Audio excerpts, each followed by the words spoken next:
I'm here today to talk about the department's compliance with its production obligations under the Act.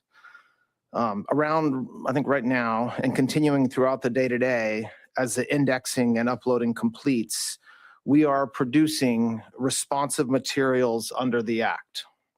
We are also releasing today a letter we are transmitting to Congress and various internal protocols associated with our review. I want to take a moment to thank the professionals at the Department of Justice who met twice daily, sometimes more, for the last 75 days to get to where we are today. The leadership teams from the Office of the Attorney General, from the Deputy Attorney General's Office, the Associate Attorney General's Office, the Criminal Division, the National Security Division, the FBI, the Southern District of Florida, the Southern District of New York, and the Northern District of New York all gave up many hours every single day on top of their other, of course, full-time obligations to fulfill the President Trump's promise of transparency to the American people. I also want to thank the more than 500 lawyers and professionals across all those divisions that I just mentioned and others who worked long days, nights, weekends, Christmas, New Year's Eve, New Year's Day, nights, weekends, and holidays to complete this production. These highly trained reviewers spend their careers putting bad guys in jail and effectuating the mission of the department. And to a person, they work tirelessly to protect victims and comply with the Act since its passage. So thank you to all of them. Today, we are producing more than 3 million pages, including more than 2,000 videos and 180,000 images. In total, that means that the department produced approximately 3.5 million pages in compliance with the Act. Just a quick note about the videos and images. The 2,000 videos and 180,000 images are not all videos and images taken by Mr. Epstein or someone around him. They include large quantities of commercial pornography and images that were seized from Epstein's devices, but which he did not take or that someone around him did not take. Some of the videos, though, and some of the images do appear to be taken by Mr. Epstein or by others around him. Now, I want to talk for a few minutes about the department's document identification and review protocols. It consisted of multiple layers of review and quality control designed to ensure compliance under the Act and protect victims. On top of the review protocols that the department had in place, the United States Attorney's Office for the Southern District of New York employed an additional review protocol to ensure compliance with a court order requiring United States Attorney Jay Clayton to certify that with respect to certain materials, a large quantity of the materials, a rigorous process was undertaken to protect victims against any clearly unwarranted invasion of their personal privacy. The department's collection effort resulted in more than 6 million pages being identified as potentially responsive, including department and FBI emails, interview summaries, images, videos, and various other materials collected and generated during the various investigations and prosecutions that the Act covered. We erred on the side of over-collection of materials from various sources to best ensure maximum transparency and compliance, which necessarily means that the number of responsive pages is significantly smaller than the total number of pages initially collected. That's why I mentioned a moment ago, we're releasing more than 3 million pages today and not the 6 million pages that we collected. Imagine being able to build an app with your name on it, just by thinking about it. Meet Base 44, a complete AI creation platform. I want to address what we didn't produce. The categories of documents withheld include those permitted under the Act to be withheld, files that contain personally identifiable information of victims or victims' personal and medical files, and similar files, the disclosure of which would constitute a clearly unwarranted invasion of personal privacy. Any depiction of CSAM or child pornography was obviously excluded. Anything that would jeopardize an active federal investigation. And finally, anything that depicts or contain images of death, physical abuse, or injury, also not produced. Although the act allows for withholding for items necessary to keep secret in the interest of national security or foreign policy, no files are being withheld or redacted on that basis. Further, as we previously stated in our December 19th letter of last year, the department withheld or redacted files covered by various privileges, as we always do, including deliberative process privilege, work product privilege, and attorney-client privilege. As you all know, under the Act, the department must subsequently submit to the House and Senate committees on the judiciary a report listing all categories of records released and withheld, a summary of redactions made, including the legal basis for such redactions, and a list of all government officials and politically exposed persons named or referenced in the Act. We will do so in due course as required under the Act. I want to talk for just a moment about the redactions that will be obvious to anyone who reviews the materials that we just produced today. In addition to the documentary redactions, which includes personal identifying information, victim information, and other privileges, there is extensive redactions to images and videos. To protect victims, we redacted every woman depicted in any image or video, with the exception of Ms. Maxwell. We did not redact images of any men, unless it was impossible to redact the woman without also redacting the man. To this end, though, and to ensure transparency, if any member of Congress wishes to review any portions of the responsive production in any unredacted form, they're welcome to make arrangements with the department to do so, and we're happy to do that. I want to talk for a minute about something that is important. Every single day of the year, the Department of Justice investigates and prosecutes those who abuse and traffic young women and children. Just last year, the FBI located over 2,700 victims of child exploitation. The Department of Justice found and terminated 3.8 million dark web pedophile accounts. In August, we charged 11 defendants for extensive sex trafficking in Los Angeles of illegal immigrants and underage women. Last month, we charged 5 men who were engaged in a sadistic sextortion network of deranged young men abusing women. Over the past several months, last summer and into the fall, we executed Operation Restore Justice, rescuing 205 child victims and arresting 293 offenders. I point this out because I take umbrage at the suggestion, which is totally false, that the Attorney General or this department does not take child exploitation or sex trafficking seriously, or that we somehow do not want to protect victims. We do. There are some select members of Congress and some in the public eye, including those most critical of our efforts at full transparency under the Act, who remain silent as to all the work that we have done and continue to do every day in this space, while quickly pointing a finger at the Attorney General or this department because we were careful in our review of millions of pages of documents over the past 2 months. The Attorney General, the Director of the FBI, and our partners throughout this administration work hard every single day to protect the most vulnerable among us. With the production of this magnitude, mistakes are inevitable. We, of course, want to immediately correct any redaction errors that our team may have made, and so the department has established an email inbox for victims to reach us directly to correct redactions and any concerns when appropriate. That's been in existence since December, and we've been doing that since then. Finally, a very small portion of the documents collected pursuant to the Act include materials that a law firm produced to the SDNY in 2019 pursuant to a grand jury subpoena. This was during the criminal investigation of Ms. Maxwell. We determined it would be prudent to seek an order from the court in the Southern District of New York seeking production of these materials subject to the protective order in that civil lawsuit. To that end, the department has filed that motion with the appropriate judge in the SDNY, and if that motion is granted, we'll release those materials with appropriate redactions immediately. Today's release marks the end of a very comprehensive document identification and review process to ensure transparency to the American people and compliance with the Act.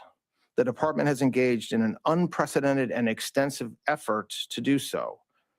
After submitting the final report to Congress as required under the Act and publishing the written justifications for redactions in the Federal Register, the department's obligations under the Act will be completed. My wife said, if you win, we'll fly to Asia.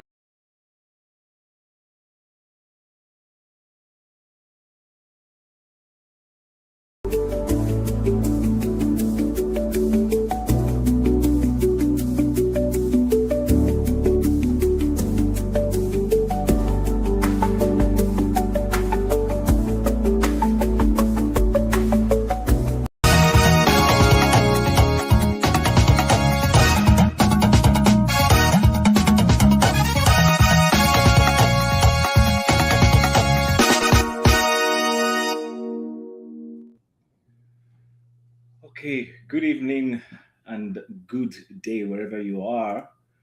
My name is Chimezie.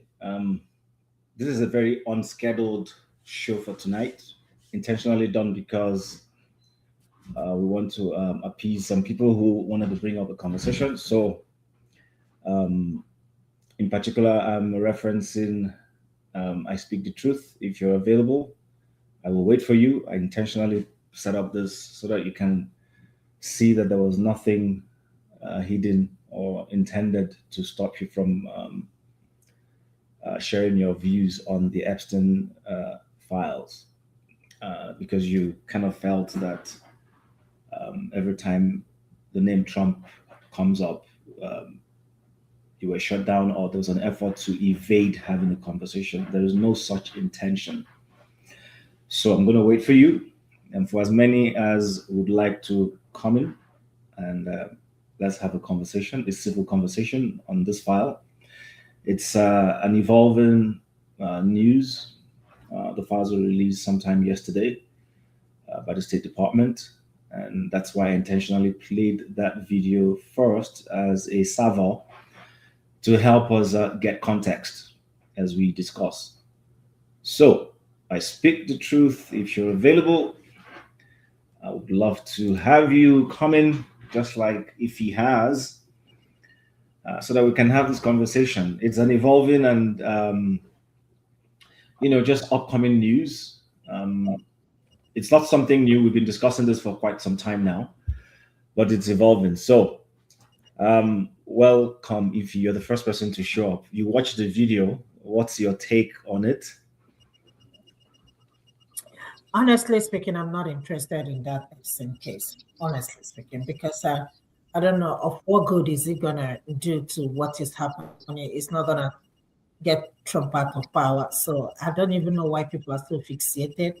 You know what happened, mentioning Jay-Z's name, Elon Musk, Trump. Okay, so what? Where do we go from here?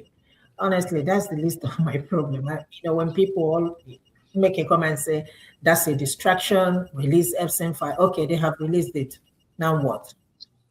No, but the thing is this. I hear you and I agree with you. But the thing is this.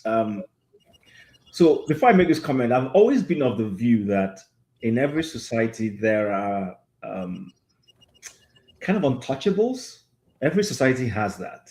It doesn't matter how civilized we think the US is, there will always be some news item or skirmishes or infractions. Sometimes that the law has a way of meandering its way through, but people feel that Iran bombing Nigeria, talking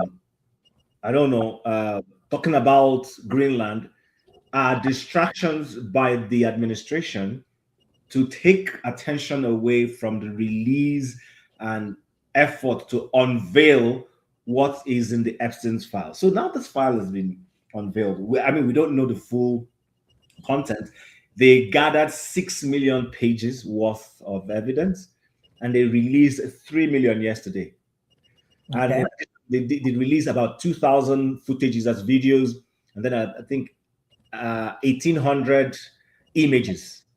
So I want people to come and tell me, if those who have read it, come and tell me what did you see there? Where do we go from here? I did not. That's the same question I'm asking you. Of what use is that gonna be to what is happening? It's not gonna distract Trump, or it's not gonna stop Trump from doing whatever Trump wants to do. You know, if Trump can be president with it's a convicted felon, if you come to think about it, what made you think that Epstein's file is gonna that he really care about what you say about him? Yeah, but if he's implicated in the file, doesn't it then now he's not? So what? So what? What's gonna happen? What's the next? But there is a so in it, meaning he becomes unfit. They can impeach him based on that. Then go ahead. Then that's where we are. They've been trying to impeach him for how long? They tried that in the first Trump 2001. It did not work. You think it's gonna work this time around? You know, people are. Let me tell you now. At this point, people don't give a about what Trump does. They just want him to finish his 4 years and just get out of the office because people are fed up. Because when you talk about impeachment, it's not going to work. Even if the Democrats, even if they take the House and the Senate, I don't see that happening. It would be very difficult. So you will see some Democrats that was going to support him. So, hey, listen, Trump knows how to play politics. Okay? And again, if Obama had done what Trump, what 100 of what Trump has done, he would have been gone a long time. So let us understand it and know that and know peace. The people backing Trump are the richest, are the wealthiest in the whole world. So you're not gonna do no. I don't care about that. All I care is for Trump to look at what is going on in the American economy, because a lot of things are not going on right. Look at the healthcare. Let me tell you something, Chim. I went to my doctor's because I'm having left shoulder. I think it was the way I slept for the past 4 weeks. My ordinary copay that used to be $20, $25, it's now $45. It's now double the pay. My premium is when I was like, holy cow. So a lot of people are without insurance. So that's the thing I want Trump to address. I don't care about what Trump does. I mean, again, it's not gonna see. I think to me at this point it's a distraction. My only annoyance with Trump is that all these things he promised that he's gonna do when he comes to the office, he hasn't done them. The president, like what exactly? The economy. The economy is going. I mean, this is the worst I've seen this country since I've been in this country. I remember when I came here, when I got to grocery store, I'm like, wait a minute, hold on. I have to look at the receipt to make sure that I'm not being, cheated. But it is what it is. Things that I told my friend Angie, I went to Sam's Club yesterday. The big powdered milk that used to be less than $20 is almost like $24. And every time you come back, you keep increasing by 50 cents. People are suffering. I'm not worried about who he lays with. It's none of my business. Okay? So, I mean, trust me, if there is any economic implication to what this file is going to do, then I can listen to you. But other than that, I don't want to hear that, period. I don't pay attention. But some people are making it look like, so I hear you, I understand what you're saying, fair enough. And you're giving exactly what the average. Listen, I always tell people this. In any functional society where things are going well, a lot of the time after elections, people care less who's in office and care more about the implications of what the policy being made impacts their lives. Do you understand? And I'm with you on that. That's the same thing.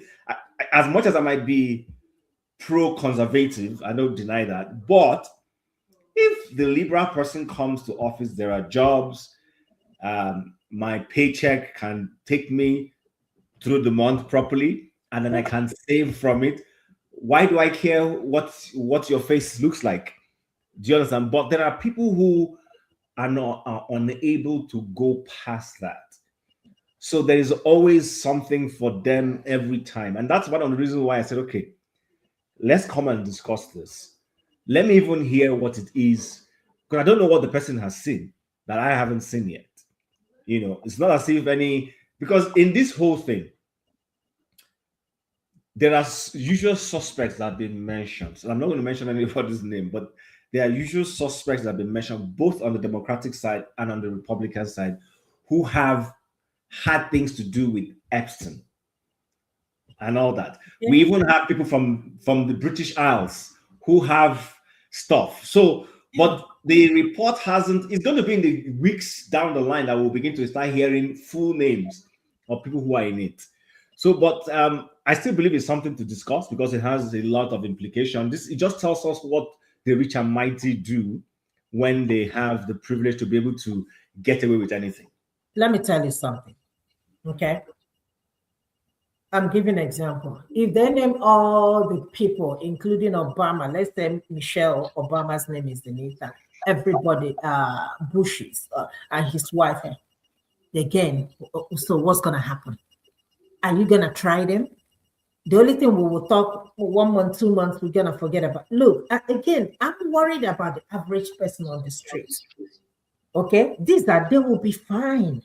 These are the top rich people, or majority of the people that were mentioned in that file.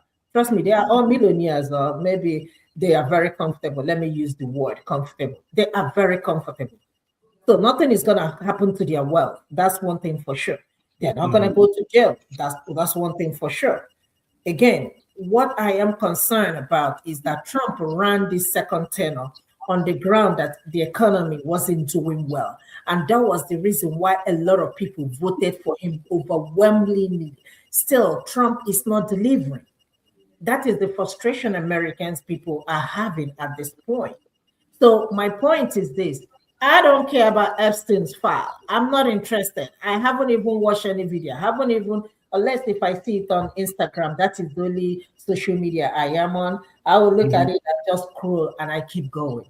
I'm not interested. Just tell me how much bread is.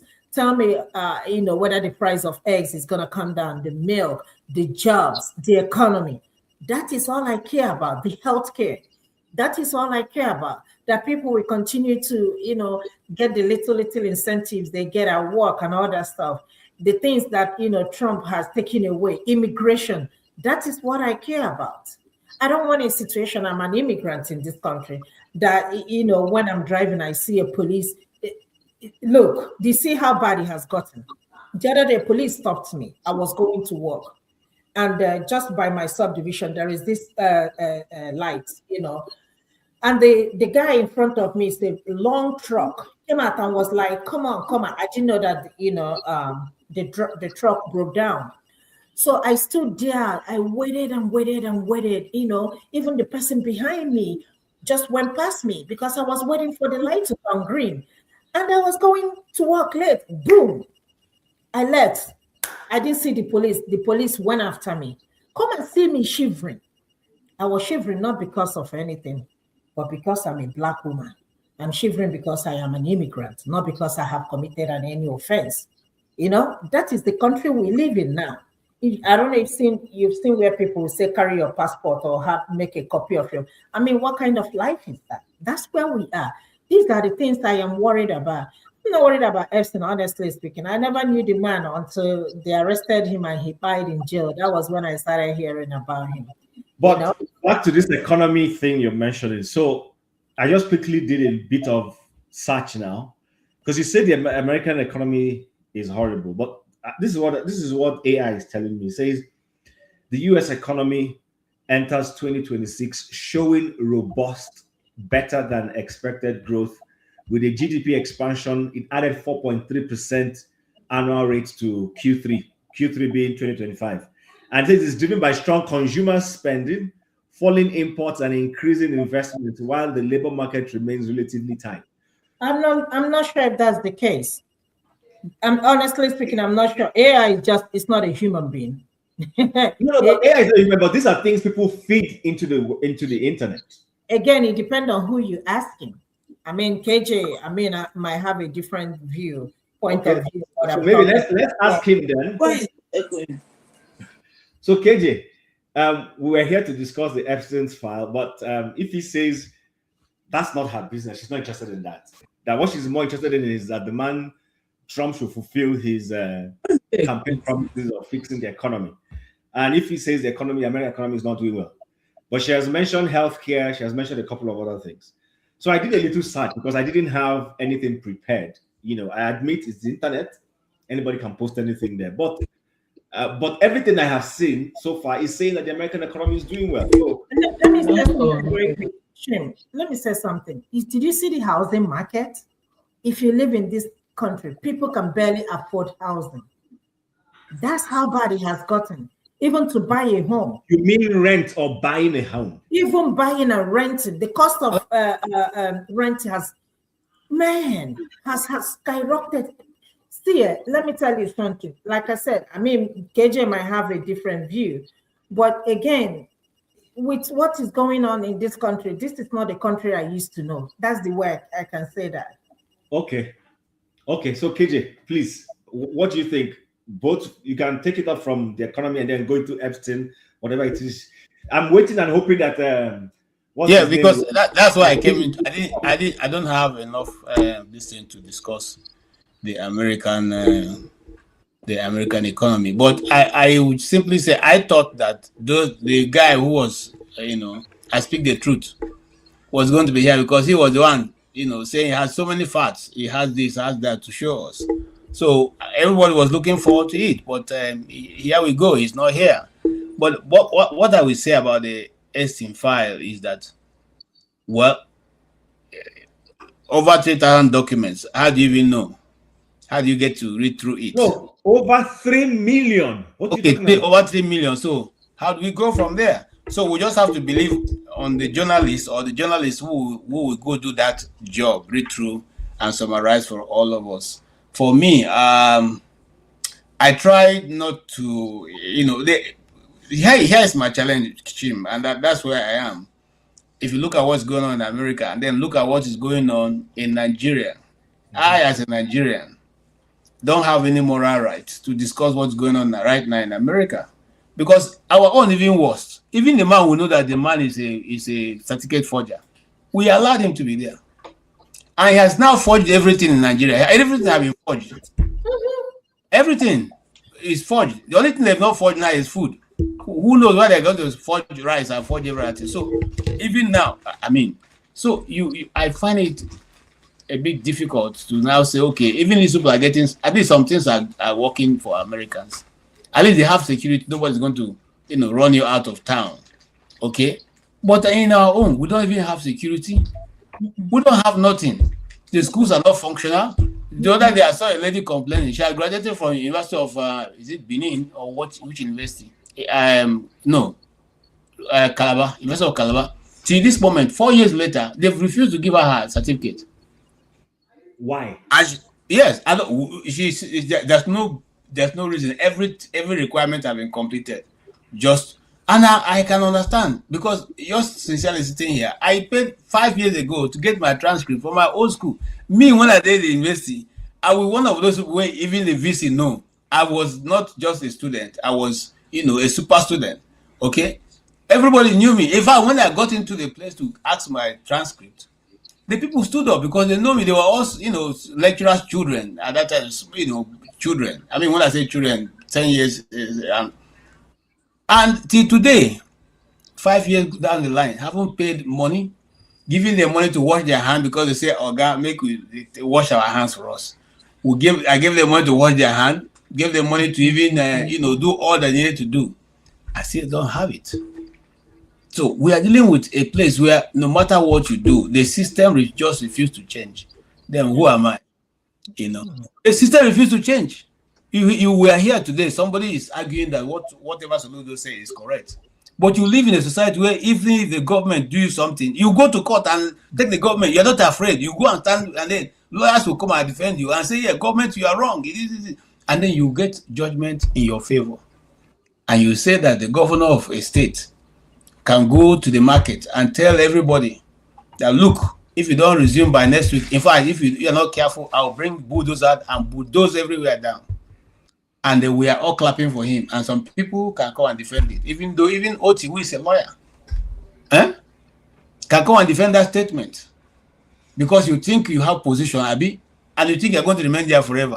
I don't think those people look behind to see. I mean, why? If you, for those of them who are talking, if you even want to tell me that Soludo is doing that on moral grounds, let's look at his family. Is he a very successful father in the case, as the case may be?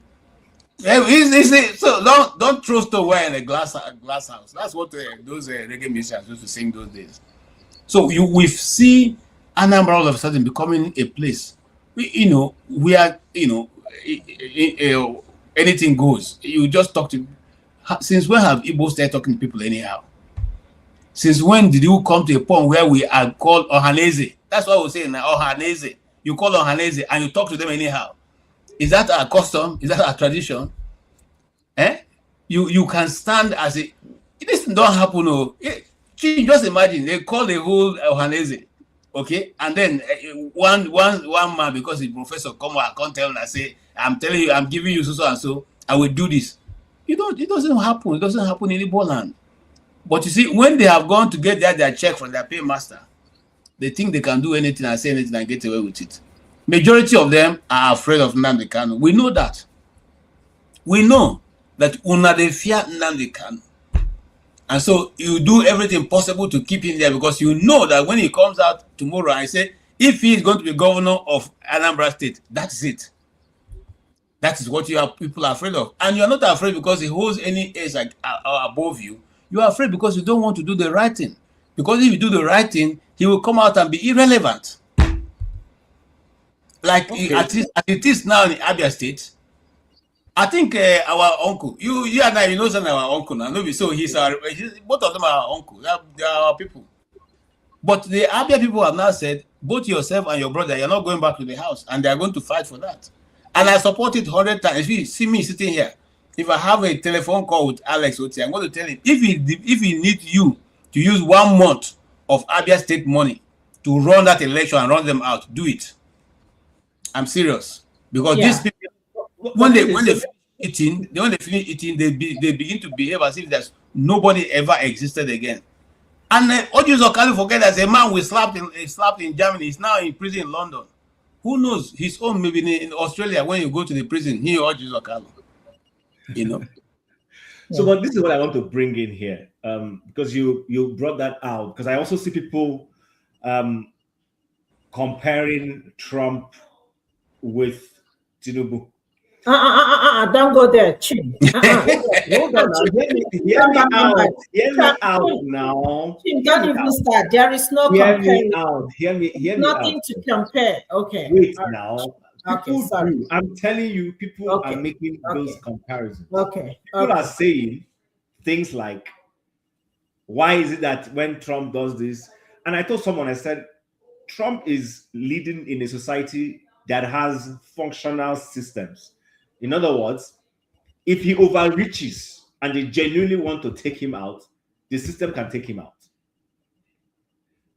But here we have a president who, at least, okay, look at this Epstein file. Even if his name is there, he has no choice. He could not stop it. It got released.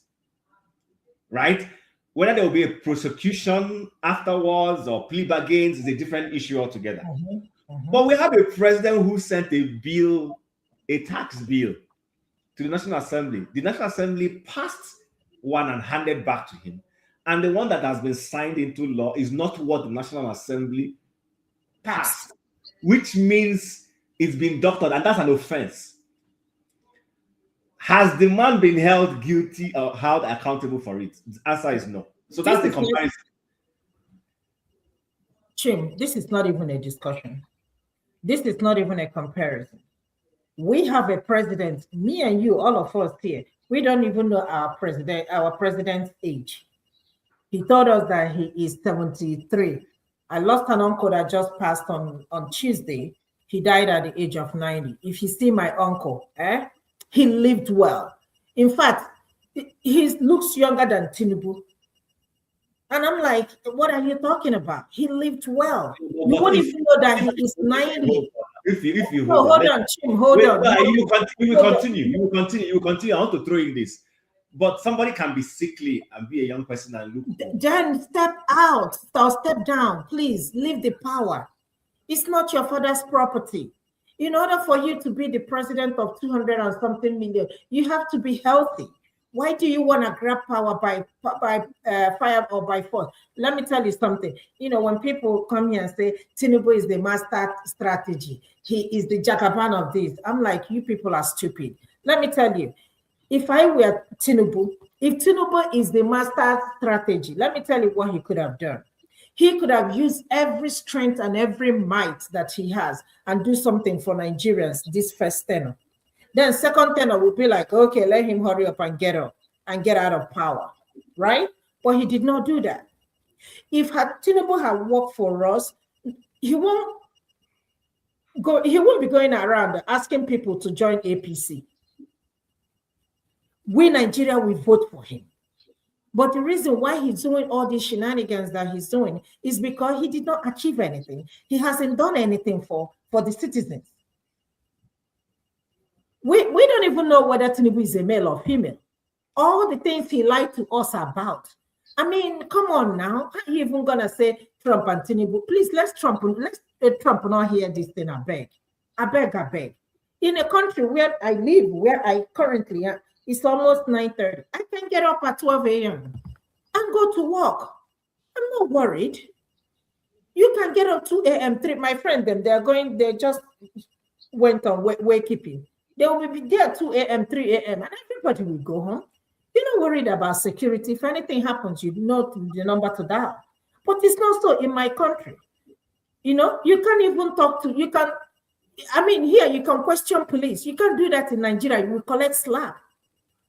I don't know if you saw the video of that young girl. They asked what she wants to be when she grew up. Did anybody see that video? Yeah. Can you imagine? Can you just imagine?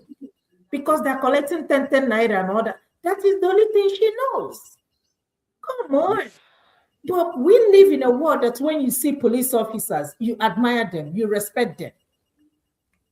I live in a country where I can, directly call this number, let my complaint or what my problem is, and it will be taken care of. Can you do that in Nigeria? Of course, no. What's this governor? Is it what's this governor that is chasing this girl that criticized him? Is it what's his name? No, not Makinde, the other one. I can't think of his name. Which is it Southeast or where? No, Southwest is the Yoruba that is very arrogant. Oh my goodness. The one that was away. Where did Anthony Joshua had an accident? Ogun State. Ogun State governor. And this lady that is an activist criticized him. Now you're suing the girl to court. Are you kidding me? They want to arrest the woman just because she criticized the governor. What did she say? That there is no ambulance. Is there any ambulance? If anything happens to you in Nigeria, can you call an ambulance? No, you cannot. Can you call police? So why would you even bring this topic? It's no comparison. Yeah. You live in a country that is the best country in the whole world. There is no difference between Canada and America. Anyway, forget about it, just the name. It's the same thing. You have everything that you need. Imagine if we have winter in Nigeria. Do you know people will be buying like cocoa, like boom, boom, boom, boom. And look at what your minister said today. So electricity is a luxury. That's all he's saying. So in order for me to enjoy electricity, when I'm leaving in the morning, I will turn my refrigerator off. I'm going to turn my AC off. I'm going to turn my light off, everything off. Then when you come back, then you turn it back on. You see the people you have in power. Will any sensible person in your country where you live make that kind of statement? Or even here, Uncle KJ in Maryland, will any of your politicians make that kind of statement? And she told me that, they lost power. And they told them they're going to bring it at 8:30. She was calling me. I know that they brought the power. Can that happen in Nigeria? No. So why are you even going to compare that? It's nothing to write home about. You're telling us that you have distributed 5,000 naira. I'm very realistic. If Tinubu can live on 5,000 naira, I don't have no problem. Then we will tell you that he has done well. But if he cannot live on 5,000 naira, please stop disrespecting your citizens. Stop disrespecting them. All your politicians, none of their key schools in Nigeria, they all go London. London is their capital. But how many of American politicians, they all go to school here. If they go to school abroad, they just want to go, not because you don't have the best schools here. They have the best schools. You have incentives, you get student loan, you have grants for you to go to school here. Do you have that in your country? Nope. Maybe KJ, at the time you went to school, maybe you enjoyed a little part of that money. I did not. My dad paid for everything, right from the elementary school, nursery school, and all that. University. It's the same thing. I haven't had anything free being in Nigeria. I went to private school. Okay. I paid. Okay. Let me just quickly play this little baby that you were talking about. Yeah. What did you say you want to become? Police. And as a police, what do you do? Block the road and collect money from Keke. Jesus. Are you sure? I'll play it one more time so that it will sink in for anybody who is watching. Baby, yeah. What did you say you want to become?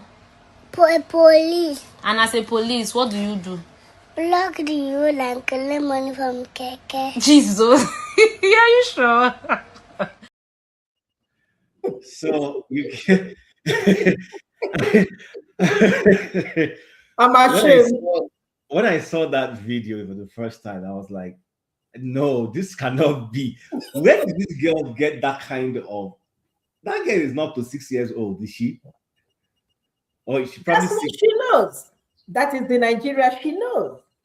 You can't tell her otherwise. Okay? You can't tell her otherwise. And that is the mindset we have until whenever, maybe if she has an opportunity to travel outside the country and see how things are done differently, be like, oh my God. But if not, this is the memory she will have the rest of her life. And you are comparing Trump and Tinubu. So that is our future. Even though I've stopped believing that the future belongs to the young in Nigeria. Doesn't the future belong to the old? The more you get older, the more the future belongs to you. And that's how they've kept, think about it now. In primary school, I read Adamu Chiroma as Federal Commissioner for Finance. I read that in secondary school. I read it in my university. I met him as a person. There's a great Adamu Chiroma that I was reading about when I was like 11 years old. Mm-hmm. He was still in government till I finished university, served in NYSC, met him, as a journalist. I met him again. And this time, he was not only tired, he was on a wheelchair, but he was still in government. Yeah, he was Minister of Finance in wheelchair. Yes. So I asked them, the day I saw him, I almost ran away because he was looking like a ghost. And I asked my colleagues, is this the only man who knows finance in this world, in Nigeria, that has to be on this position, being wheeled around on this? You can see that this man is rest. That is the country we are in. And you tell me I should come and sit and begin to criticize the people who are the leading economy in the world. Their economy is the leading. They are still leading, despite every stride that China have made. America stands way off, way far off. And then look, the truth remains. What America have achieved. If I was the Nigerian president, what I will do is send my people to come and study how we can improve, and we can do that and be able to give a better life to our people. Not that you are now. You know that from now on, when you send money to Nigeria, it will be taxed. When those your relatives, for instance, if you send money to your relatives, say, okay, distribute this money to your five of your other relatives. Each person will be taxed as soon as the money gets to their hand. In other words, if you send the money to 10 people, out of that money, you pay tax. The person who collects will pay tax. The 10 people, other 9 people they will send it to, will equally pay tax. No be thief be that. No be thief. You haven't provided anything for them. Have you ever seen a country that does that and there's a portion in the Bible, the cows of Basher, that's what it's called. Okay? It was Amos that was talking to the leadership of that time. He said, you think you can rob the people. You sell your products with, corrupt, inflated, moodles and all that. Wait. And wait. and then you think after that you will make progress. Okay, you enjoy seeing the masses, the poor of the poor, suffering, And you think, sell the poor for a shoelace. yes, you sell the poor for just a shoelace. You sell them. What else? Do we need to be prophets now and apostles to know that we have reached that point? Okay, and then you are comparing Nigeria with South Africa economy. South Africa have social network. Do you have anyone? Do you have anyone? On electricity, you're even taking it far. Come on, electricity. Just 2 days ago, Nigeria was generating 39 megawatts. 39. Yeah? 39. Just 39. In fact, Abia State Governor had to even boast with it. Say, people say, they say I was on national grid. Now that the national grid is down, we are still having light. Can you imagine? So look at where we are. I keep asking this question: is electricity a new technology? Is it rocket science? People say you can, no matter what you do, you cannot achieve it. What do you mean you can achieve it? What do you mean you can achieve it? Okay, if you cannot achieve it, why not employ the same strategy that Babangida and Abacha employed? Get generators, mount generators everywhere. Okay, generate day and night. While you are doing that, you are now building what you need to build. Look, let's be factual. The people like it the way it is, because as long as the people remain ignorant, nobody will challenge the status quo. I think now they say I'm na Igbo land with the talk I'm saying when I say Igbo Enwego Eze now, because Umahi is the Eze of who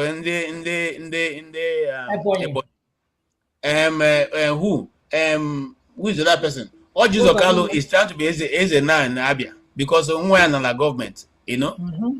1 year another government, Okay, who is the other guy?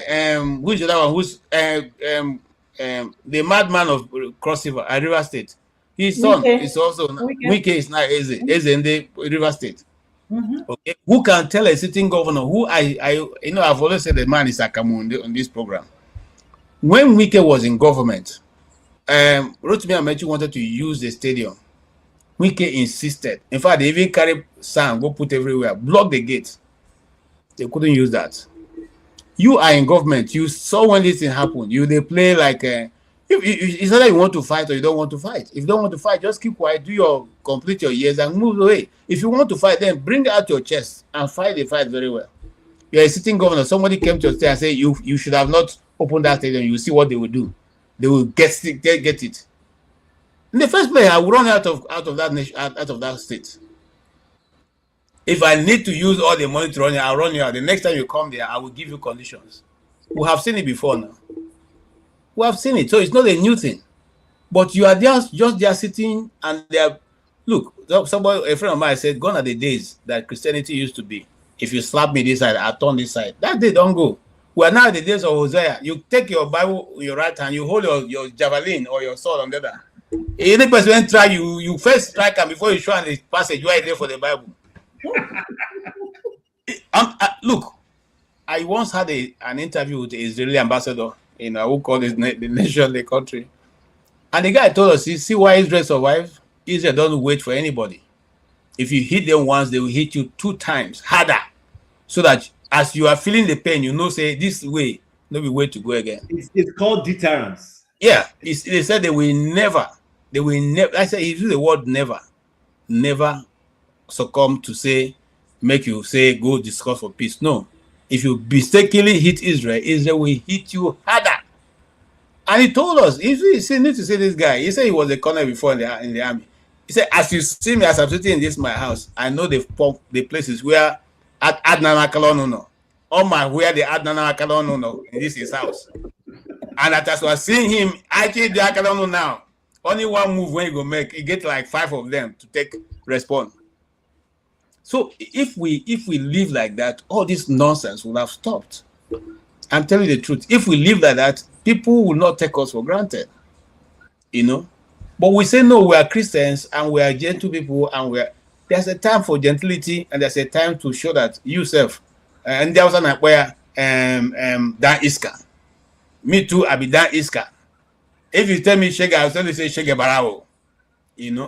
So, but I'm telling you, because if you leave madness to one person, after a while, you go contact another guy.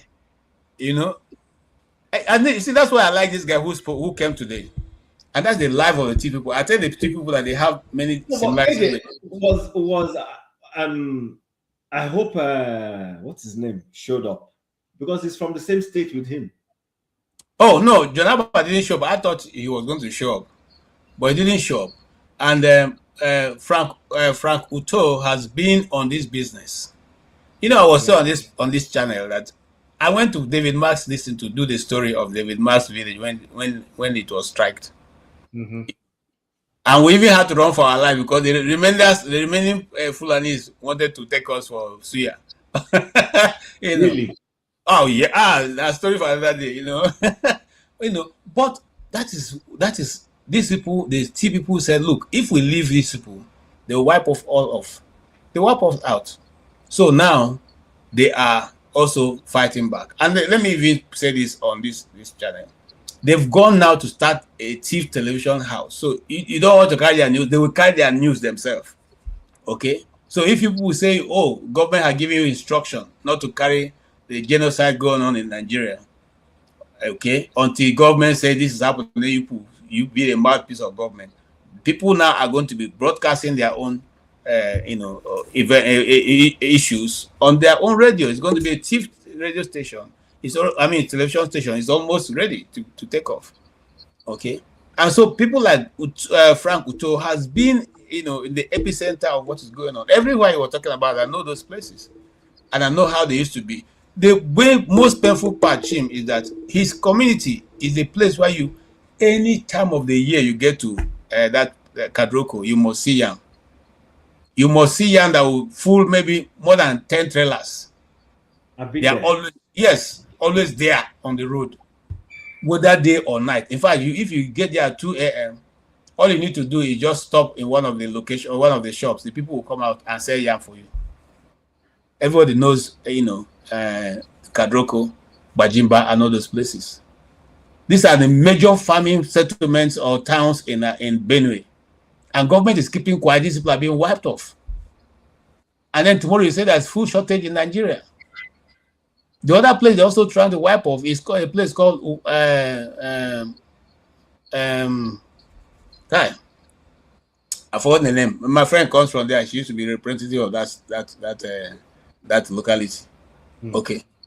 Now they are also wiping them. This one now is the biggest yam market in Benue. Trailers come from Lagos to come and buy yam and load in those places. Biggest yam market. They've chased almost everybody away from that place. And then if the government can't even act on these things, what will government act on? And then Soludo is coming to go and worry traders who they're not asking for anything. They're not asking for electricity. Do road for them. No pipe-borne water. No, that any of those things are available. Nothing. Why is that, Chim? Only your people, they show power for their people place. Well, it's not so. Okay, so here's my take on. Did you ever read? Where is that book? I think I have it somewhere here. Hold, just give me a second. It's called The Accidental Aha. RFI book. Yes. I've not read it, but I've had the story. Look at it. I read it. I read this book as thick as it is, from cover to cover. From cover to cover. It's not what there are books I have. I read halfway and I left. I finished this book. There was a reason why I finished it, because at the time when he published this book, he was running away from Yaradua. When Yaradua came into office, Yaradua went after him and the current National Security Advisor, Nuhu. Yaradua went after both of them. I still don't know. Then we were like, why is Yaradua going after these people who worked with Obasanjo? That the title of the book is The Accidental Public Servant. In this book, this man extracted 3 people. He talked about the key people who worked under Obasanjo as ministers and managed one or two portfolios. He talked about Okonjo-Iweala. He talked about Madam Obiose Ekwesili. He spoke about himself. Then he spoke about Charles Soludo. He made, when I'm saying poignant statements about each of them, he talked about their disagreements in meetings. How he said that Obasanjo is one president that loves being challenged at executive meetings. That forget about his military listing, that he likes challenges. He likes poking ideas and all that. That sometimes he will disagree with you, and to see to what extent you believe in the view you're pushing. If he sees that you believe in that thing, that's why he knows that this thing you're saying is a good thing. Then he will give it and say, "Are you sure we can implement this?" You tell him, "Yes, go ahead." He will give you the permission. This guy spoke about the disagreement between Okonjo-Iweala and this Charles Soludo. Is inside this book.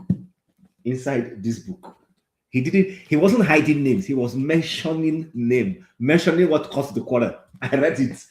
So when Soludo ran for governor and I watched that debate, I told someone, I said, this guy is intelligent. He's an intellectual.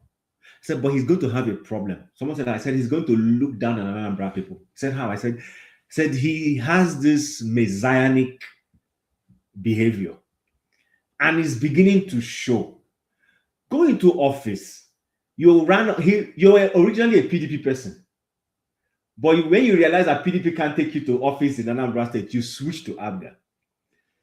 And all the governors have been ABGA. Why don't you go there, do your own bit, and go away?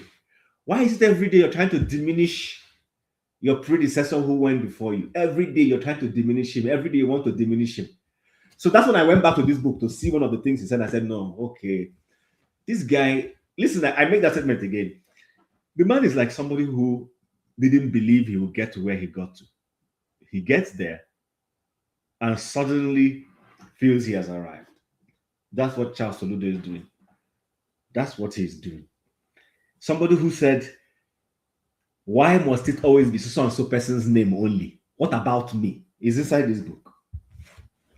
And what about me he meant was, why is it always that when there's an economic progress, you say it's Okonjo-Iweala?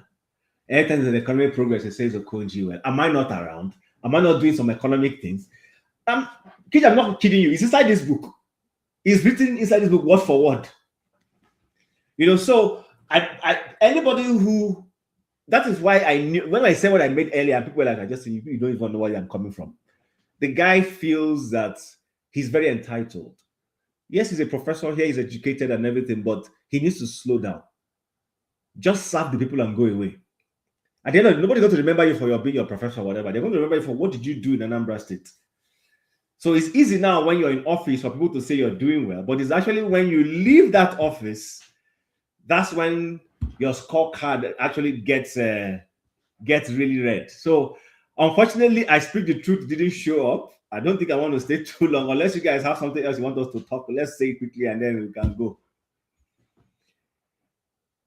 Unfortunately, like you said, Chim, he didn't show up. And that was why I was hesitant in trying to set it up, because I know that they will say that way. And then when you set it up, they don't show up because they know that basically people are going to come for them and people will be more ready to discuss that issue. He said he has a file on the subject. I don't know why he didn't come. Why does he have an FBI State Department just released this thing yesterday? Listen, I listened to that video from beginning to end. This is the third time, and I intentionally played it first before I even gave my monologue. The man said they gathered 6 million worth of pages. They produced 6 million worth of pages of document on this Epson. And as at yesterday, they released slightly over 3 million of those documents. 2,000 of everything they released were videos of events and stuff that was happening, things that Epstein took himself, or Maxine, that lady. And then they had 1,800 worth of images. So please, when did I Speak the Truth sit down to digest all of this? That he already knows whose names is it. You know, I understand you. I understand you. listen, people make it look like, listen, I'm not a Trump makes mistake, I will say it. Yeah. People make it look like you, oh, Trump. No. The point remains, he is in a system where he cannot stop stuff like this from happening. So celebrate it.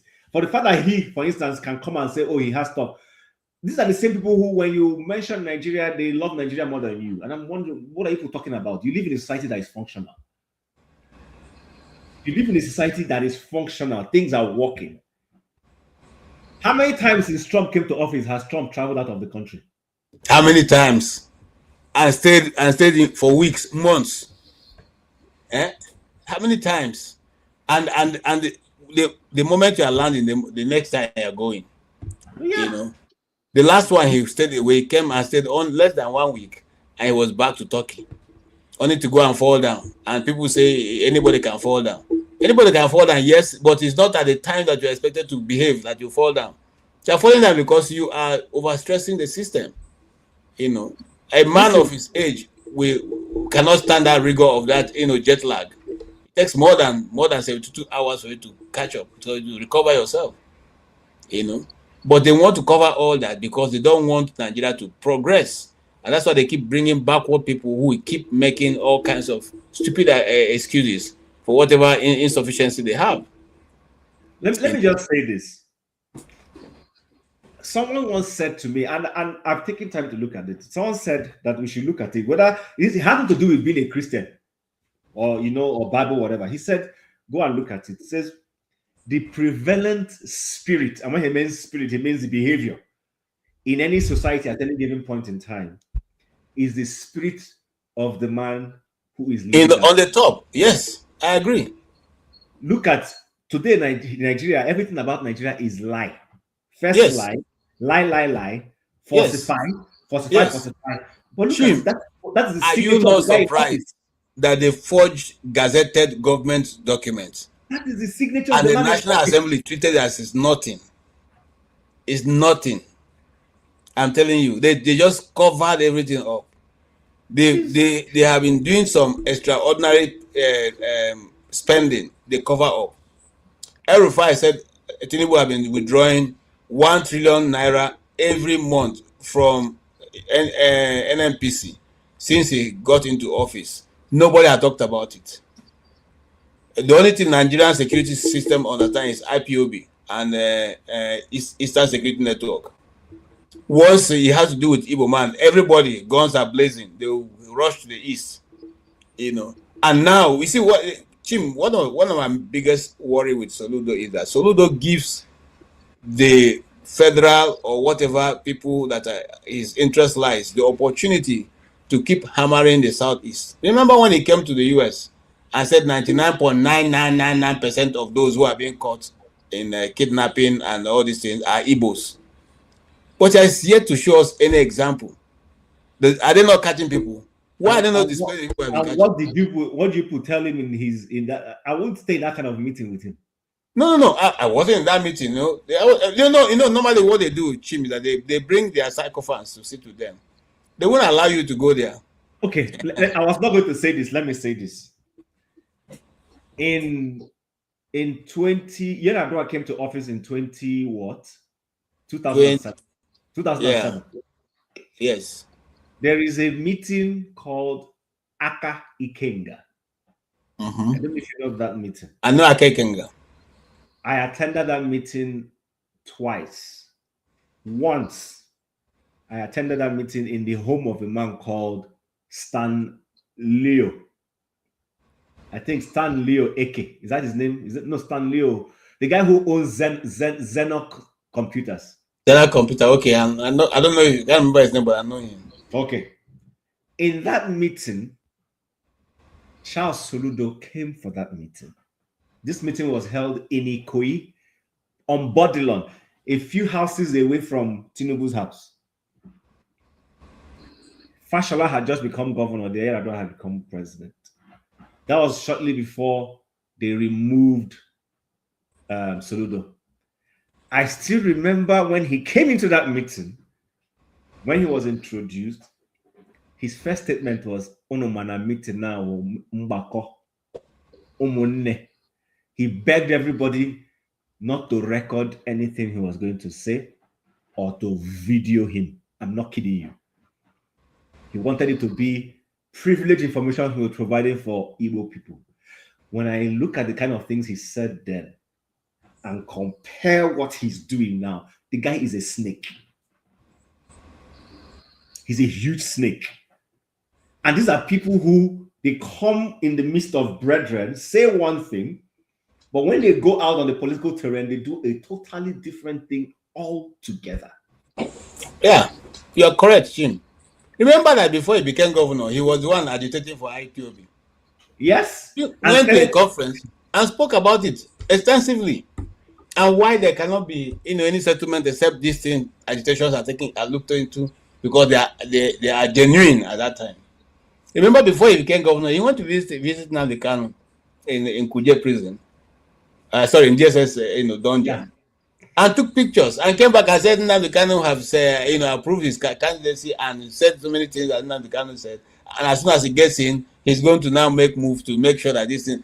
What has he done?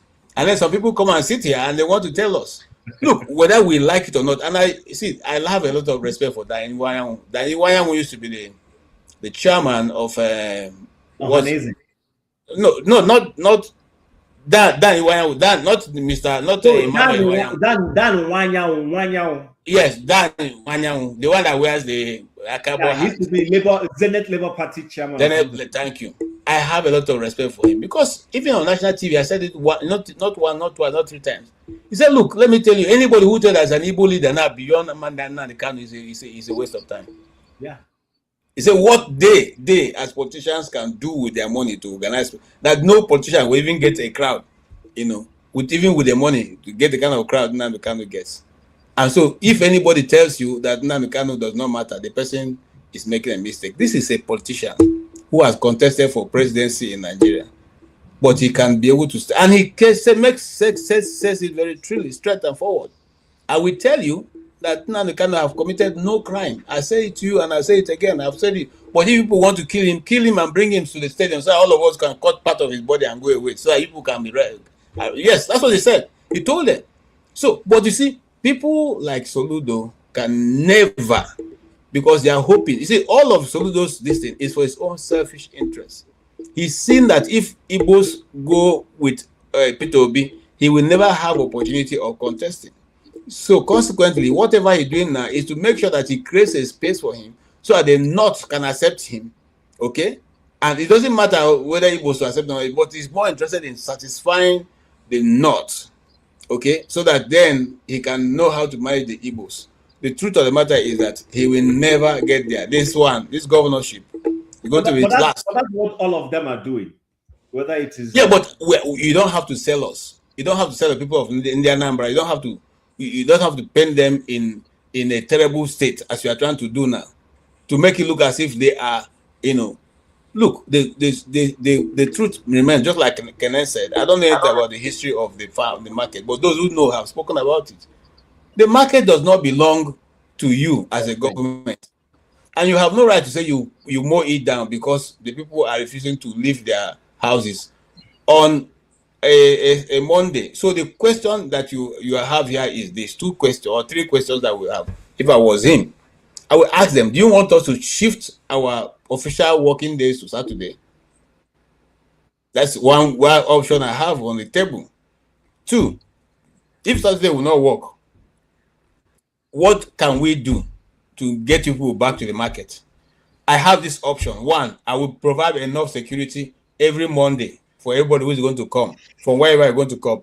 I will flood police in everywhere in Onitsha so that people can come out, go to market, come back. 3, you can say, okay, let us go in depth. Let us go down and find out those people who are behind this sit at home. Since IPOB said they are not the one calling for the sit at home every Monday. You can do that. You get information. There are CIDs and DSS and all that, police, military, intelligence, you can dig out. But what you want to do, which is what is paining me, is to now give another opportunity to the federal government to begin to send the Atharida Kubo and his boys to the Anambra State to go and now start again buying afresh young people, because you say it is IPOB you are looking for. You say it is Eastern Security Network you are looking for. What kind of leaders do we have? Gumi comes out and tells you that the terrorists terrorize Nigerians are their children. You cannot do anything to them. You can't drive them away. You can't do anything to them. You can't kill them. You can't put them in prison. They are here to stay with us. You take it or you leave it. You don't know what he said? Have the federal government taken him on that? Take what? That guy has said all manner of things and has gotten away with them. Chim, I have a video that I saw on the internet 2 days ago, and I concluded, I just posted it on my Facebook page. I said, if you have been thinking that Nigeria is not finished, buy this video. You know that Nigeria is done. An army officer, I think of the rank of one of the rednecks, came, stood up, greeted the emir, the chiefs around there, they are emirs, and then knelt down or squatted down and greeted Gumi. To Gumi, who now extended. He had to wait for Gumi to extend his hand before he could shake him. But other people, he just put his hand, they shook him. But for Gumi, he had to wait until Gumi extended his hand, then he now shook Gumi. And was still there kneeling, before greeting, and then waved to the other people and left. My brother, we're talking about the man who has the authority of the Nigerian power in this uniform, in his full regalia. Okay? You do know that, I told someone that some of us get small brushes with the army. There are certain things you don't do. Yeah. Army man may be respecting you, but in fact, let me give you a clear example. I lived in the barracks for 3 years. Let me tell you something that happened. When we were in, by the way, the guy who came to speak today, his village is opposite 31 Airborne Brigade in Makodi. So you can imagine that this is going on just close to his village, and there's a airborne. They know they respond. Okay, in that Airborne Brigade, one day, a colonel's wife go slap one, what they call her, captain. Okay, because of the difference of water, you say, there was a clash, and he slapped the guy. So the guy slapped him 2 times, beat him well. Then she went home, reported to her husband, who is a colonel, and we all say, today, we will see what you have for this barrack. The colonel came and met the guy, say, are you the one? I say, come on, you shake him, well done. If you didn't do that, I would have sent you to the guard room. Go home and dress and come for parade. That is the army we used to have. They don't care. He tell you are in your uniform, he slap you. He say, what did you do? He say, I slapped her very well. He said, good, shake me. Go home and get ready and come meet me at the parade ground. He was ready to go to the guard room. So, but now you have almost a colonel. I mean, I think it's a major general bending down to shake Gumi.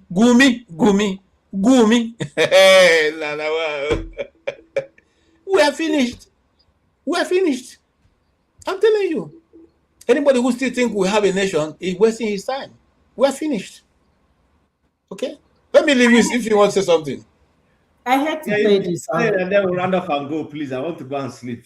Yeah, but honestly speaking, I hate to say this, but that's where we are at this point.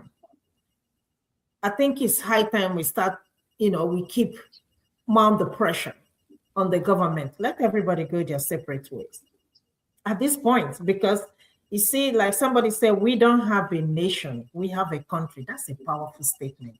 We don't even have a country. What do you mean? No, let me just say, because all of us, we have something we have to call it. Let's say, because unfortunately, we have a country called Nigeria, but we don't have a nation. It is high time we start telling ourselves the truth, that this is not working. My only concern is that the Igbo politicians, the elite, we are slaves to these people. Okay? The same thing Sunday Igbohu, what's his name? It's the same thing Nnamdi Kanu did or is doing. But you guys chose, first of all, why would they even send him all the way to Sokoto? Why? Why would they do that to an Hausa man and send an Hausa man all the way to the Igbo land or Yoruba land? Let us be honest. We are third-class citizens in that country, whether we like it or not. Until we begin to realize that or more, it is high time we pack our stuff and leave. We are not going nowhere.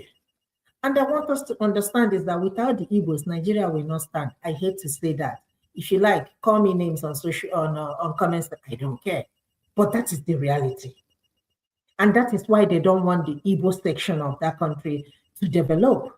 Because they know that if we have our own seaport, a lot of people will move down to east because we have land. Okay, this issue of building, people selling houses in Lagos, you'd be like, hey, even if they sell it $1, I will not buy. And like I mentioned earlier, anytime I'm going home, Chim, KJ, if I don't get to Onitsha, I'm from New, or if I don't get to New, you're not telling me anything. Once I get to Onitsha, I know that I'm 30 minutes away from New. I feel so happy. That's when I feel at home. I don't care what is happening. I've never cared about Lagos. In a kupumi side, so congested. There is no life. And even when people talk about it is the heartland of Nigeria, I said, tell me how much are you people making that will warrant you, but you don't have good health. Everywhere is dirty, including the Lagos. So let the Igbos go. But it breaks my heart that an Igbo man will pay for one tiny space, shop, 20 million. They will tell you 20 million a year. Why we have lands in Igbo land? And it's wasting. If you're going from Onitsha all the way to Enugu, look left, look right. We have lands. Every part of the Igbo land. But if the problem is this, I hear you, I agree with you. Our people need to look homewards. But what you will understand is this. Some of those things, those businessmen, some of them are hamstrung. They have no choice. You are an importer. You have to import through Lagos. I know. And then to take it to the east is quite expensive for you. So what you do is you set up your business hub in Lagos. You buy stalls, you buy warehouse, so that it's easy to collect, dump in your warehouse, and begin to distribute quietly from there. But that's why we have our... See, I know all these things that you're talking about because my brothers, they are business, I know what you're talking about because I've had this conversation with them and I can see where they're coming from. That's why we need to start speaking up, start mounting pressure on these people. You see what Odjus Carlo and the other one, Carlo, when Abia people vote them out, by God's grace, if they can, vote them out and put people that can actually go there and shake the House of Rep. And trust me, it will be a wake-up call for these people. Because listen, let me tell you something. These senators, they have houses here. One of them is my friend's husband, has a house here, but you don't live here. Park Mercedes, but you don't live here. Why will I go and invest in a country that I don't live? You come here once in a year or twice in a year. For what? They protect their assets here. They come and keep it here where it is. They're not an American citizen, nothing. Why do we keep taking this BS from these people? And that is why they keep... Look at Wike everywhere he's going. Wike is taking his son. What is Wike trying to do? He's trying to hand power to his son. He's trying to make his son to contest for House of Rep. Are you kidding me? And this is the same thing Tinubu is trying to do for his son to contest for governorship. But let me tell you something. The chains that is going to be broken is coming because once Tinubu buys, all these things will end in Lagos. Watch what is going to happen. Once there is no Tinubu in Lagos alive again, you won't hear about Sheyi anymore because people are going to rise up. They're giving him respect because he's still alive. But once he's gone, you will never hear about Tinubu's dynasty again. And again, my Igbo people, all the houses in Lagos, you people haven't learned your lesson. You people are still closing up these lakes and all that, building your mansions. And when they bring it down, you people will be crying foul. Stop building in Lagos. Go back home and build. Akurolo. And like I told you, even if they're selling houses 1 naira in Lagos, I will not buy. If you give it to me as a gift, I will tell you thank you, and I still will not stay there. That is not home for me. My home is where I belong to. You know, if I have to have any investment, it will not be in Lagos. It will be it will be Southeast anyway. It's not, I don't have anything to do with in Lagos. What is it in Lagos? You're talking about the seaport. I understand. But again, remember they have the on the port, right? The one in Rivers. Yeah. Let's start working on it. What's his name? Oti is working also to build a seaport. Let us support him. You know, but I know they're gonna fight tooth and nail for that not to happen. Let us have one international airport. We only have Enugu airport. The only flight that comes there is the Ethiopian airline. And when you ask them, they will tell you because people don't fly out all the time from Enugu. And the question you ask yourself, do these people even have a business IQ? Let me tell you, I'm not a businesswoman, but there are some things that you need to think about. If a lot of people are not flying from Enugu, what you need to do, go pick up the passengers in Enugu, then come to Lagos and fill your flight and then leave. No, but that's, listen, that is a ruse. If all you need to do is listen, my dear, we all live here in the Western world now. Any flight from Canada that is bound more to Asia goes through Vancouver. No matter where you are in this country, if you're flying to Asia, you go to Vancouver and go on board. Or even if you're boarding from Toronto, which is another extreme, is in the east, Vancouver is the end of the west. Chances are that the flight will take off from from Toronto, and come and drop people who will do a transit from Vancouver to Asia, China and co. If you're going to California from Canada, chances are you fly out through Vancouver, because California and Vancouver just to the same stream. One is under the other. Okay. But if you're going to Europe, you will necessarily have to go to Toronto most of the time. Okay. Because that's the gateway to Europe. Okay. So Nigeria is not the only country that has all these intricacies. That's not what I'm saying. No, what I'm trying to let you know is this. Everything we see happen in Nigeria is self-inflicted. Yes. It's simply self-inflicted. People know the right thing to do. Yes. They don't want to do it. Yes. Now, look at do you know that most flights going to Jeddah, going to Saudi Arabia, you must go to Kano. Yeah. So what are they talking about? They recognize that. Okay. This is what I'm saying, right? KJ, bail me out. What I'm saying is this. Who are the people that travel most? We. The Igbos. About it. But most of us, we go through Lagos. Okay? But the question I have to ask you, at least in America, we have like almost all the states, they have one airport or maybe something 1 hour. Sometimes my friend will travel from Georgia, Atlanta to go to Alabama and save about $400, $500 to go. And at the end of the day, the same flight will come from Alabama, transit here in Atlanta, pick up passengers, and then go. Do you understand what I'm saying? What I'm trying to say is this. We are the third class citizens in that country. The Hausa people, the Yoruba people, these two tribes can do anything they want to do and get away with it. But you see, an Igbo man can never do the same thing. See what they're doing to Peter Obi? Trust me, if he's an Hausa man or Yoruba man, that cannot happen.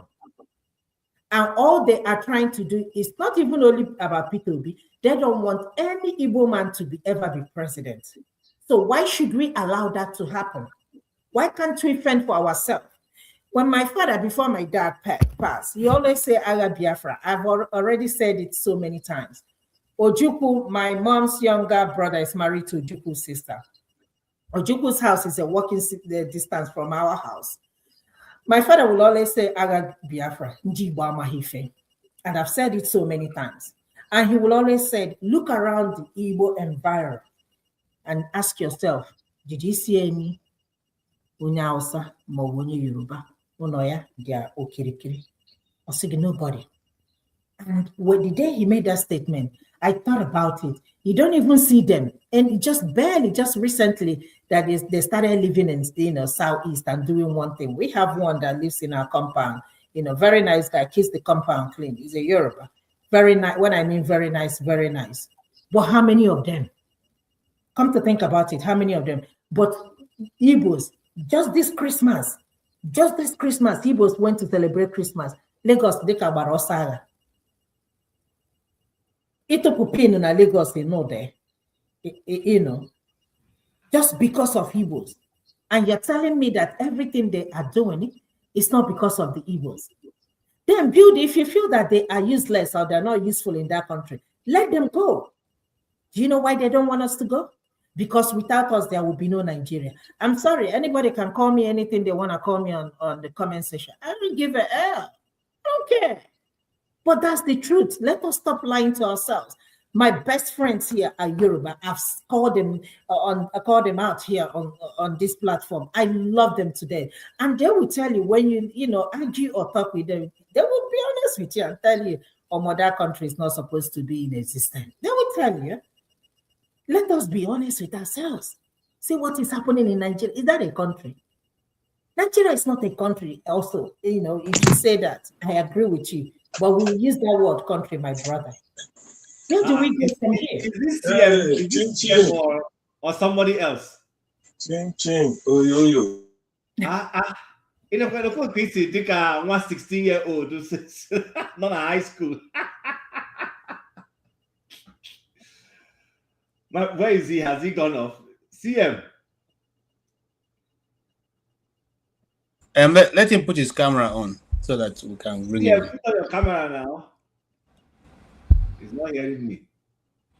No, he will hear you because he's in the yeah. Once he's ready, you put on his camera. Now okay. Hello. CM, that photograph, was that when you were in high school? Oh, no, not hear me. CM, can you hear us? Can you hear? You're muted. You're muted. Sorry, let me unmute. Yes, can you? Yeah. Can you hear me? I can hear you. I can hear you. I said that's your photograph. Is that when you were in high school?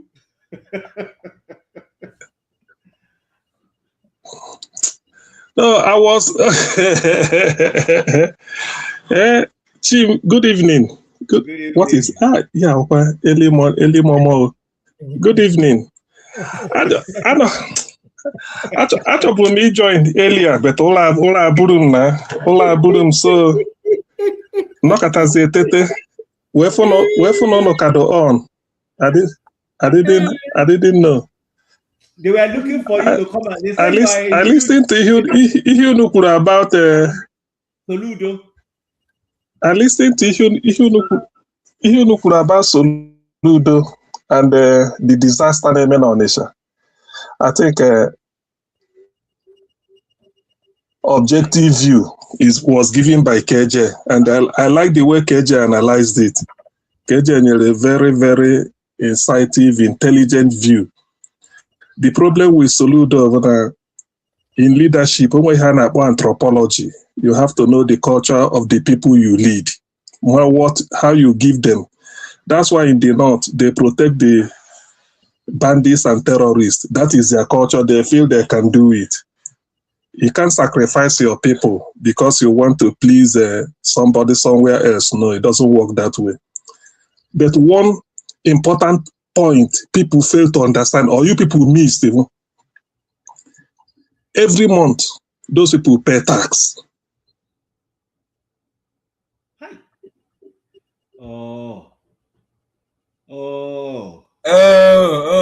Why is his network misbehaving?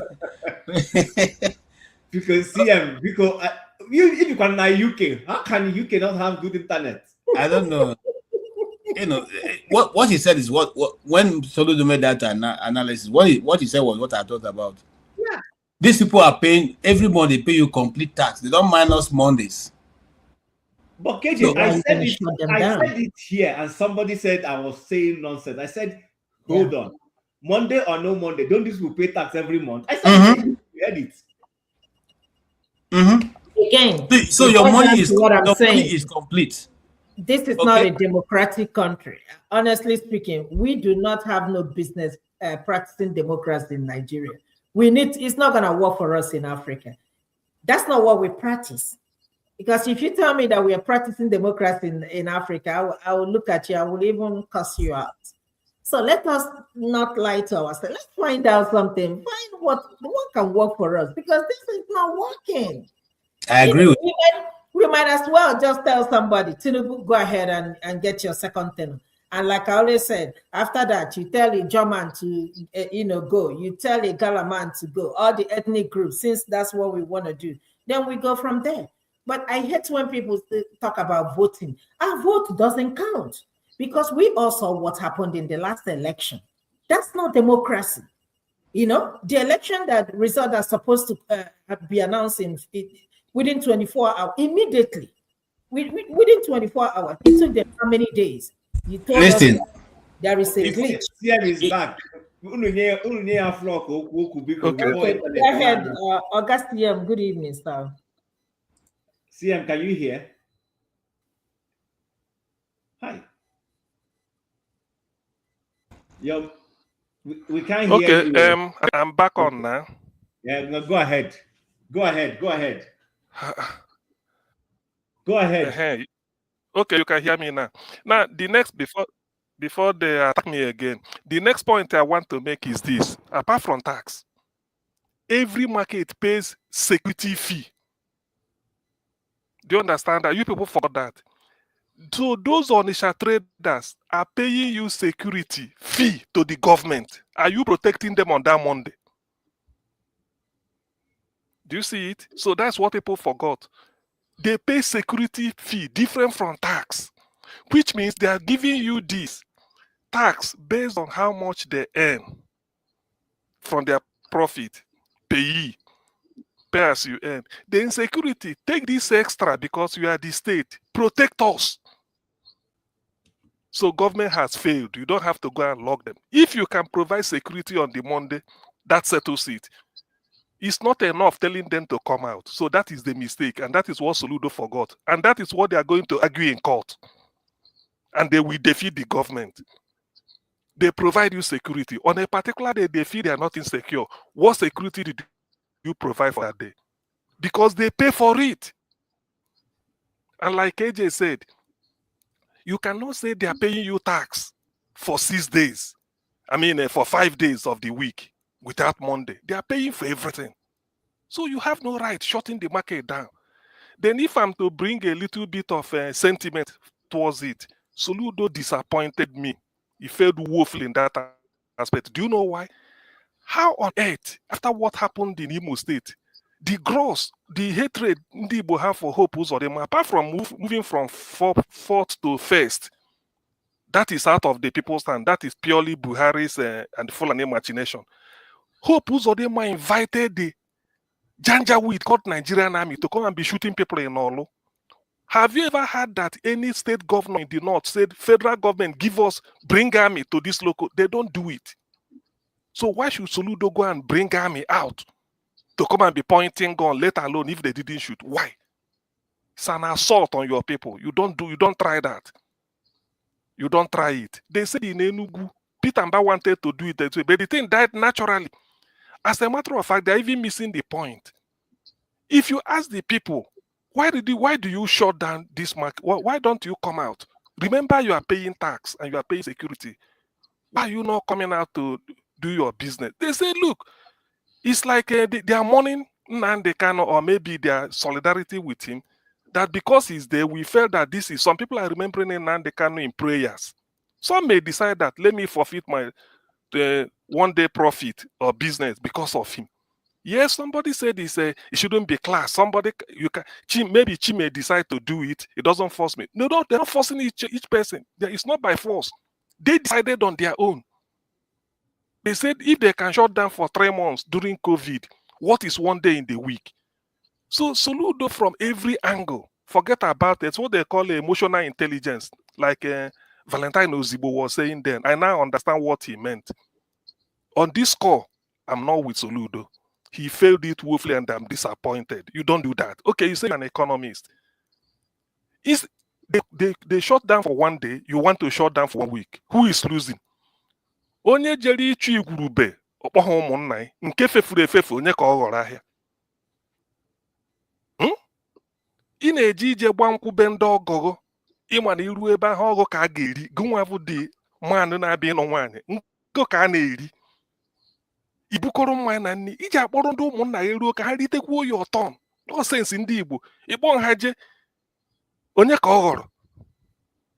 That is the thing. Onye ka ị na-eme ụmụ nwanne gị. You want to force them. Kasị na ị na-eme nka. Can they try this in the Southwest? Soludo disappointed. Onwe ha na-akpọ emotional intelligence. It doesn't, and the other kamma. Kasị na a people defeated their leader than a leader defeated his people. I mean, let's weigh it now. As a leader, I crush my people. No. It's better they say the people defeated their leader. And like I was told, my uncle used to tell me, so na dispute between nwanne and nwanne anaghị enwe winner and loser. Ihe bụ nwanne na nwanne, ihe a bụ ihe gbasara ndị anaghị enwe winner and loser. Everybody is a winner, everybody is a loser. The most important thing ị ga-agwa ha na lotekwe na Monday ọrụ anaghị azụ ahịa, you are paying tax for it. So don't worry. They are making it for Nnamdi Kanu. By the way, give it Burundi like him Nnamdi Kanu because of Biafra agitation or no, the rhetorics. That was years back. Because the court process, where this is pure injustice, they now supported the guy. So not because he getting Biafra, but because of injustice of the court process. He had to go to Wanya. Soludo, what are you contributing towards it? No. He failed it. There is no way to rationalize. Just can use those things in the happy whether the English law or whatever law. No. Happy. It doesn't mean that Monday alone. Leave it for them. You know how you look at the braggadocio. I close it and then I use the caterpillar. Makachukwu try I bend 9 is so if you go at the floor. If you don't know. Oh yes. You can't try it. Oh yes. He was just making noise. Oh my God, those one are braggadocio. But if I do them, if I close it down, I close it down for 1 week, I bring a caterpillar, I level this place.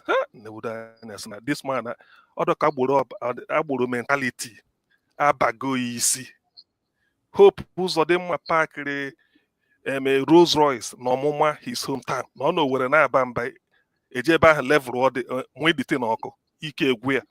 You don't try that. That overpower your people. In fact, ndị Igbo do easy to lead by conviction. Egwu na amụ.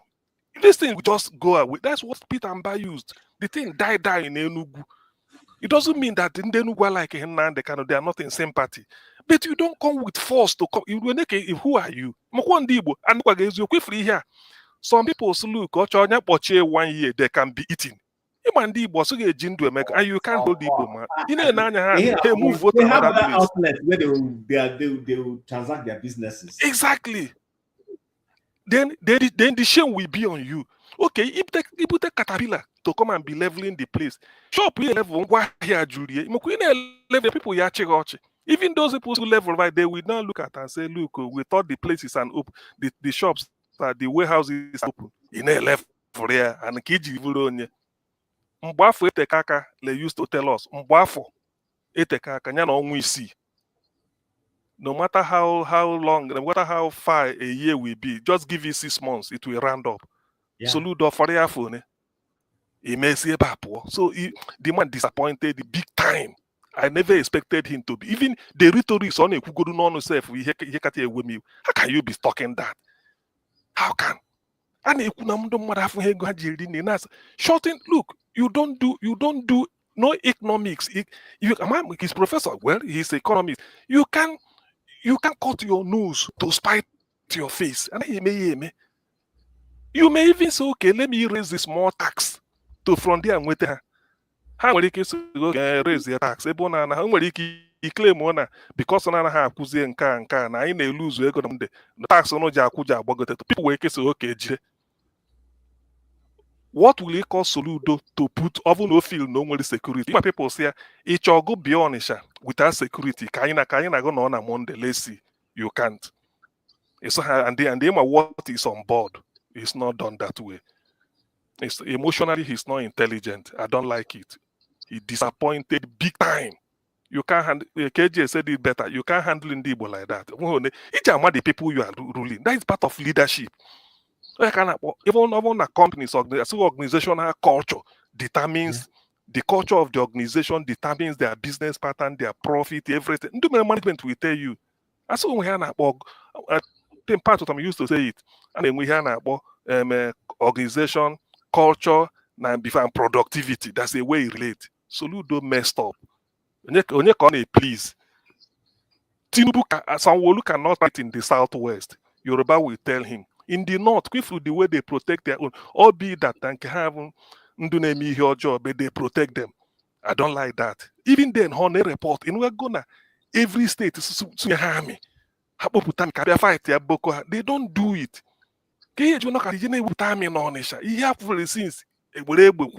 People may protest.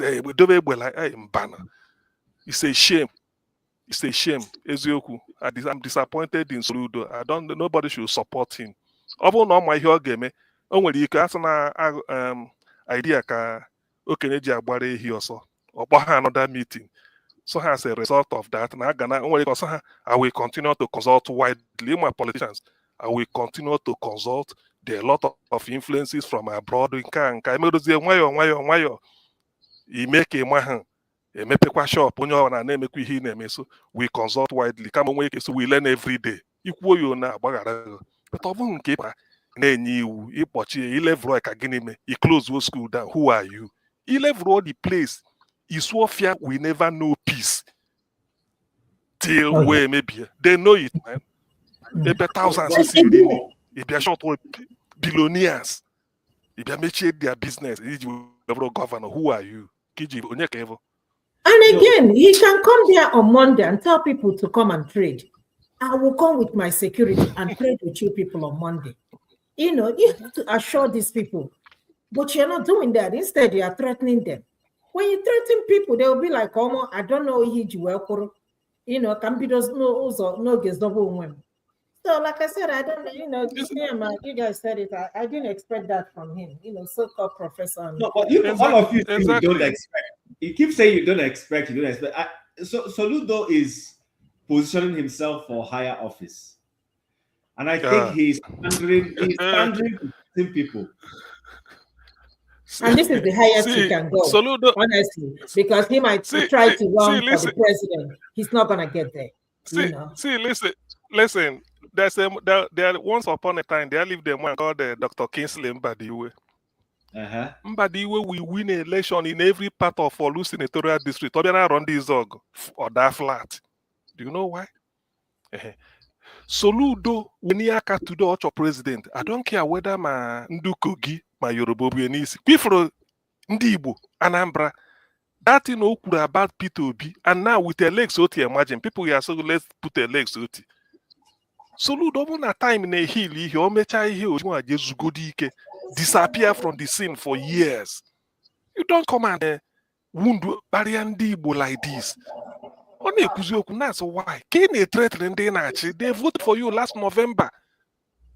You came to them, they voted, and they have with Monday, they voted for you. That I shot the market, even you can't be dictatorial like this. You can't. But I'm not surprised. I'm not surprised. I'm not surprised at Soludo's behavior. I'm not. See, anything Soludo is doing now, I have expected. I have always believed he has a messianic tendency. He wants to show and prove that he is a know-it-all.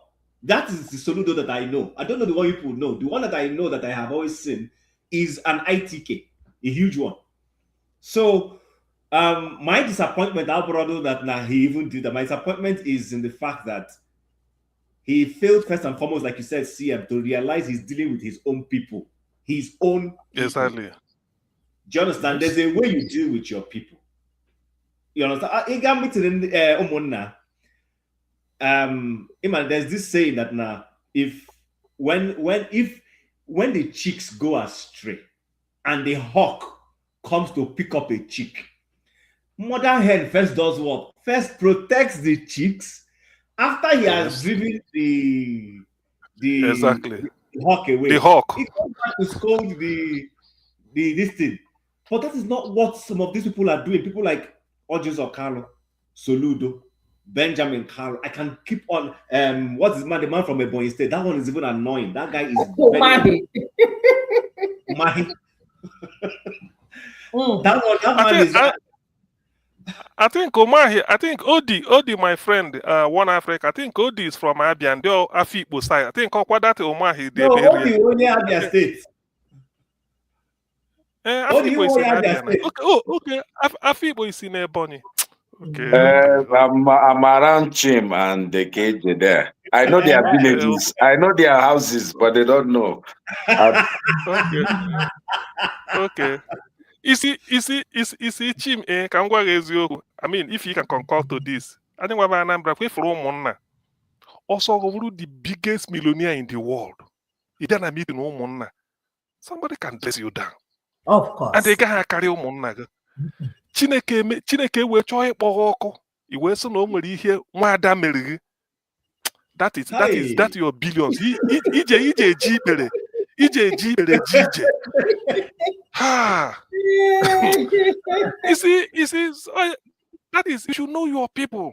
You should know your people. Oh, na-esi eme ihe if ebe na other big man around no ụmụnna meeting you can't come and intimidate anybody. Soludo messed up. And the only Igbo cover, only Igbo. How can you come and be telling billionaires here thousands of one of the largest industry in Onitsha? If I'm not mistaken, main market is the largest. Even the West Africa, largest employer.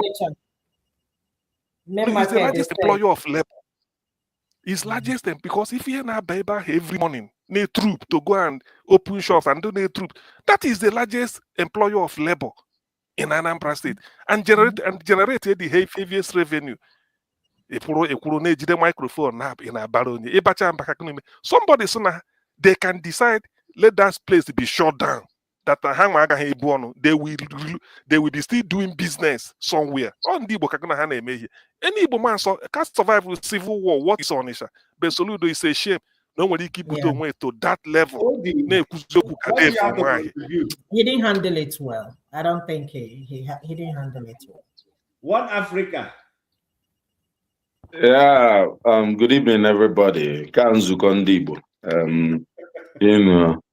Sometimes what's his name? Forefather will gather with his fellow Islamists, and they will be on this program for hours and hours. At least. It's good that at least we'll have some like minds. Maybe I think we should actually just. I know that there's an Igbo session, but I think it's odd days, so people can't really join in. But I should have actually asked what's his name? He showed up today. Anchor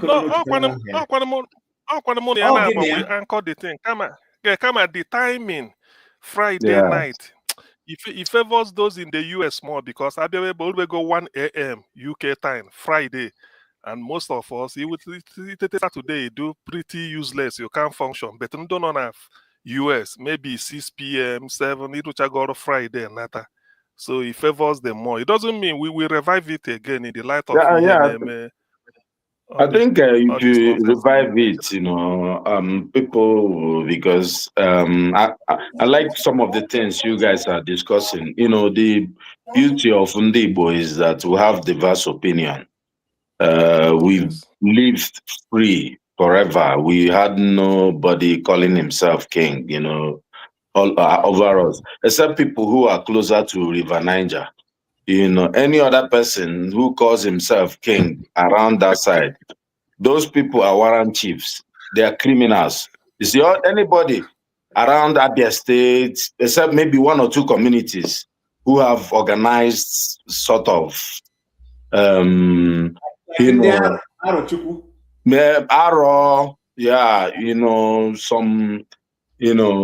around Old Bend, there are some villages, Abreba, have some.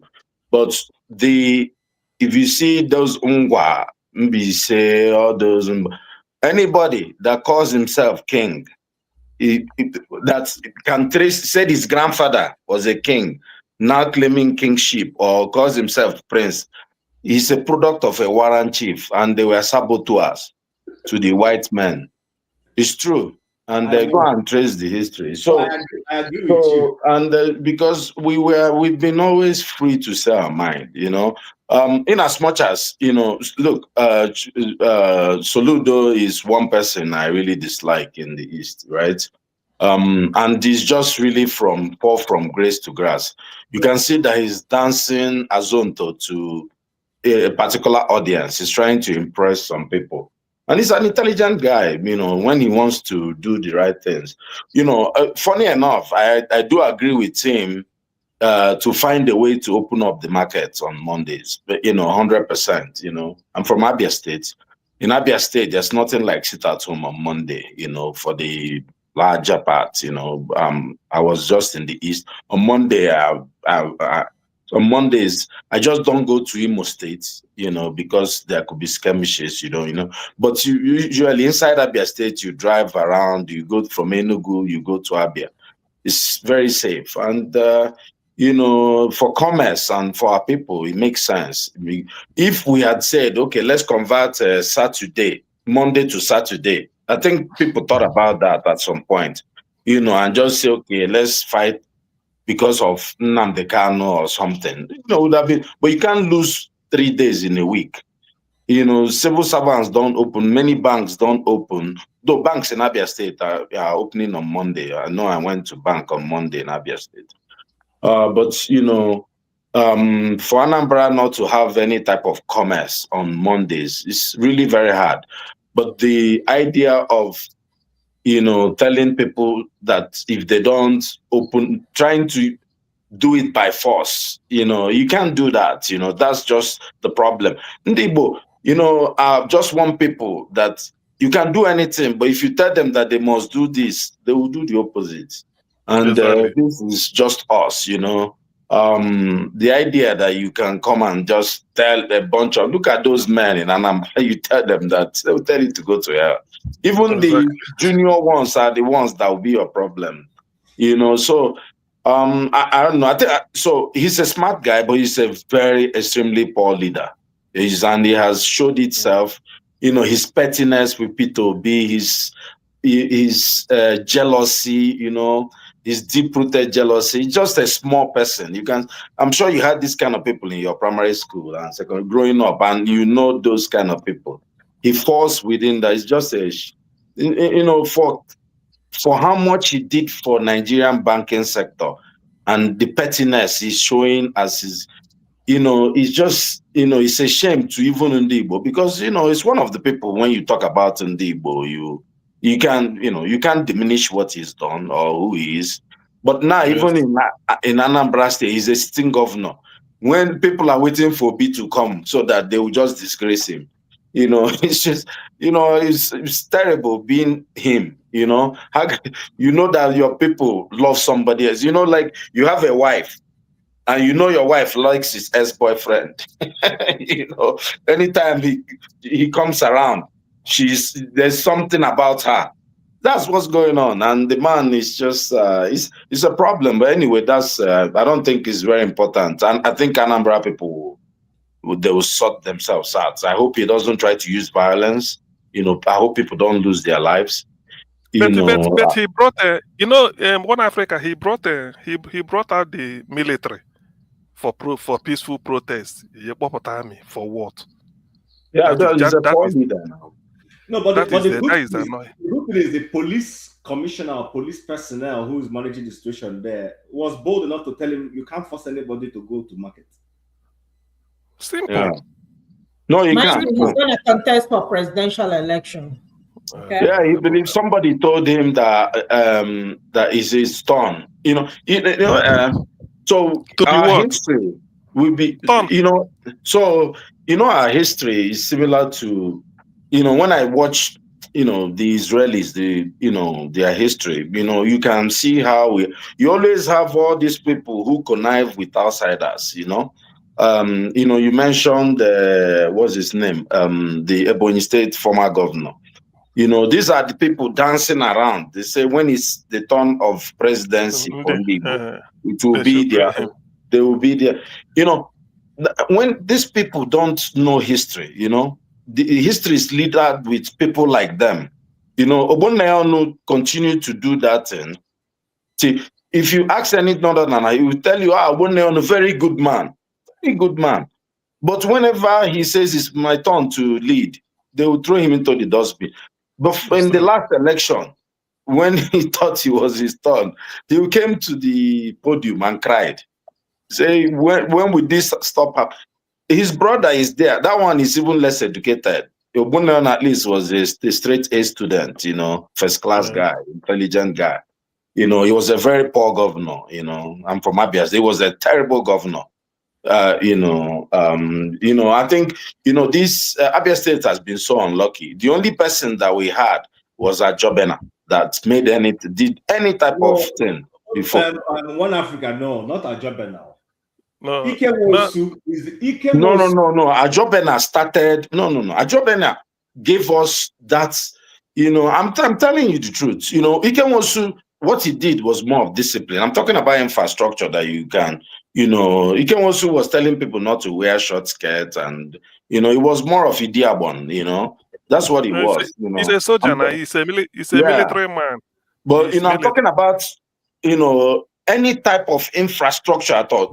When Ajobena started, look, I was born in Umuahia, I grew up there. When when Umuahia became capital, you know, I was in Owerri, right, school.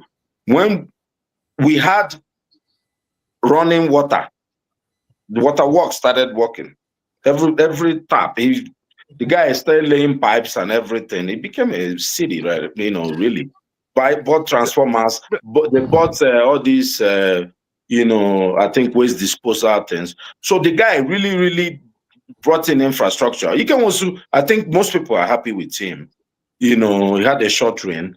But I'm talking about when we had civilian governor, that brief one, Ogbonnaya, it was people from Ohosara. They were hanging out in Library Avenue there, you know, killing cow every day. It was a terrible time for us.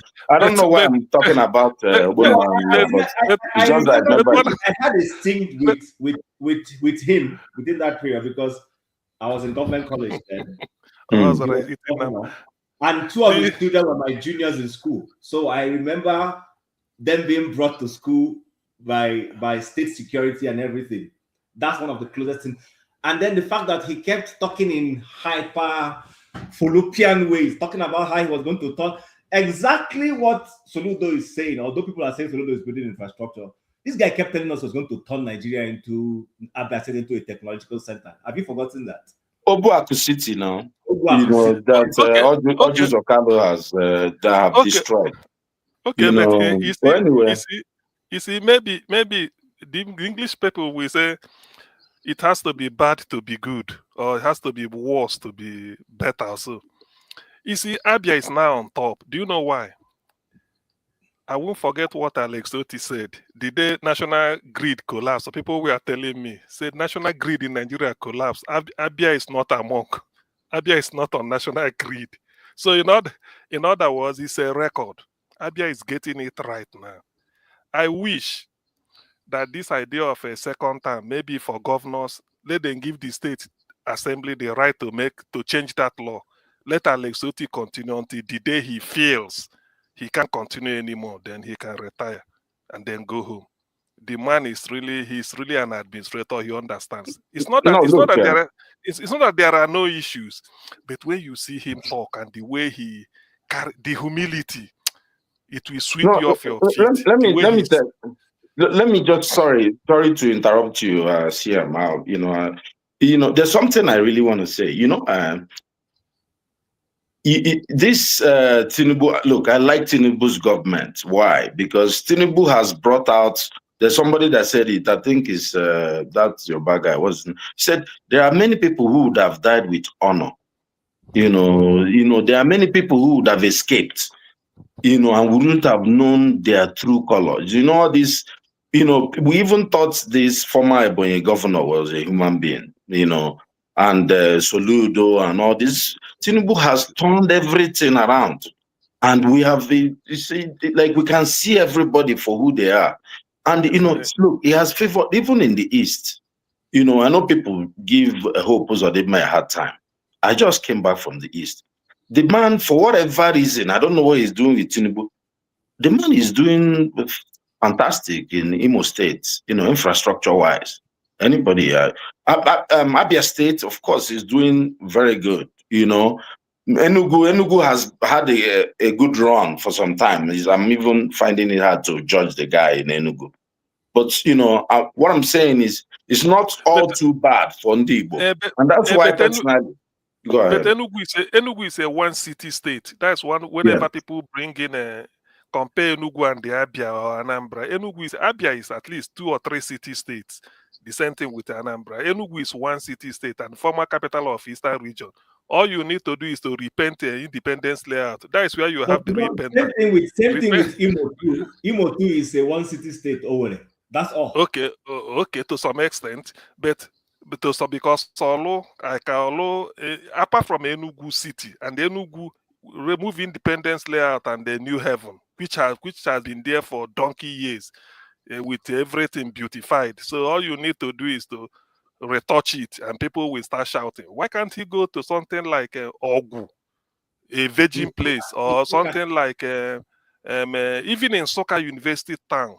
Go and then bulldoze everywhere and then put up something. Let us hail you. So Enugu, I don't usually, and most of the projects he completed were started by Chimaroke Nnamani. Number one, the International Hospital. Chimaroke finished it, only he couldn't roof it and then maybe finish up. International Conference Center was Chimaroke's idea. Built up very well. It's just to put the finishing touches and everything. They abandoned it and some other things. Now look at the contract he awarded for smart schools to one Yoruba criminal. Paid 11 billion up front. Is it not 11 billion they say he gave the man, or 5-something billion with nothing done? And at the time it was a scandal. So Enugu is overhyped. Rather, I go for the man in Abia who was able to turn a Port Harcourt road. People where they grow corn before, a road abandoned, become a farmland. The man whatever he's doing, Alex Otis is a worker. Nobody can doubt that. He's the best after Sam Mbakwe so far. Let's welcome these 2 new people here, Jefferson and Mazio. I don't know if you guys know what we're discussing. Yeah. Something like that. Okay, so Jefferson, you want to tell us before we go to Mazio? Sorry, Mazio. I know if according to elders, the elder statesman is supposed to have the floor first. Sorry, sir. I'm okay. All right. I'll pay protocol. Yeah, it's all right. Good evening, everyone. I perceive we are speaking on the performance of our governors, which is very, very a good thing to discuss. I don't know. I will say this without any remorse. Sorry, without any apologies. That the Igbos are very objective people. I don't want to go the lane you are perceiving. I think you want me to go, because you cannot just do something. We don't just do something for doing sake. If you know what I mean. We don't just cause problem for causing sake. So let me just because of the sensitivity of what we are discussing, let us concentrate on the performance of the governors, right? For me, out of all the Southeastern governors, I will give Alesoti number 1, because it takes guts to have a broken system. You see a place that is very, very broken, destroyed, dilapidated, but you are still able to pay salaries, you are still able to work on roads, you are still able to do futuristic projects, you are still able to provide electricity. You can remember, if you guys remember, he went to a university hostel unannounced, saw the state of university. I was like, did these where students stay? Yes. And he said he was going to come back and they need to remodel the place. And he did that. And he's doing more. He's doing more. That takes guts. It actually takes guts to do something different. And with the trajectory in which I'm saying it, he's going to do even more than what he's doing today. Because this is someone that I personally know. I know with his pedigree, you know. And don't forget too, this is more or less like a government, a reformative governance. I've been seeing a lot of analysis where some people will compare Enugu State governor, what he's doing versus what Abia State governor is doing. And I'm like, the metrics does not even make any sense. There were some allegations that they were even giving Abia State government, that Abia State government was getting more allegations, more allocations in terms of funds to do more. But they forget one thing. I don't know if you guys are aware, but some of us who are privileged to have worked in the construction industry, a 1 kilometer road in River State, the estimation of 1 kilometer road in River State is different from the same 1 kilometer road done in Kano. Also different from what is done in Ondo. If you can remember too, this argument was also brought up when they were questioning the Minister of Works, grilling him. If you can remember then, to give us a poor estimate. I think it was Rufai was saying, okay, what is the estimate of this?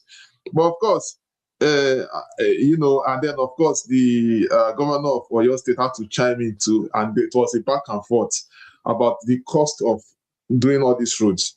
But if you agree with me, most of the roads, you can't get them the same estimate across board because terrain, topography will definitely play a key role. And again, it's not just about topography, it's the type of road they're also doing. Because most times when you see people doing, they say they do so many roads. What is the standard of road they are doing, right?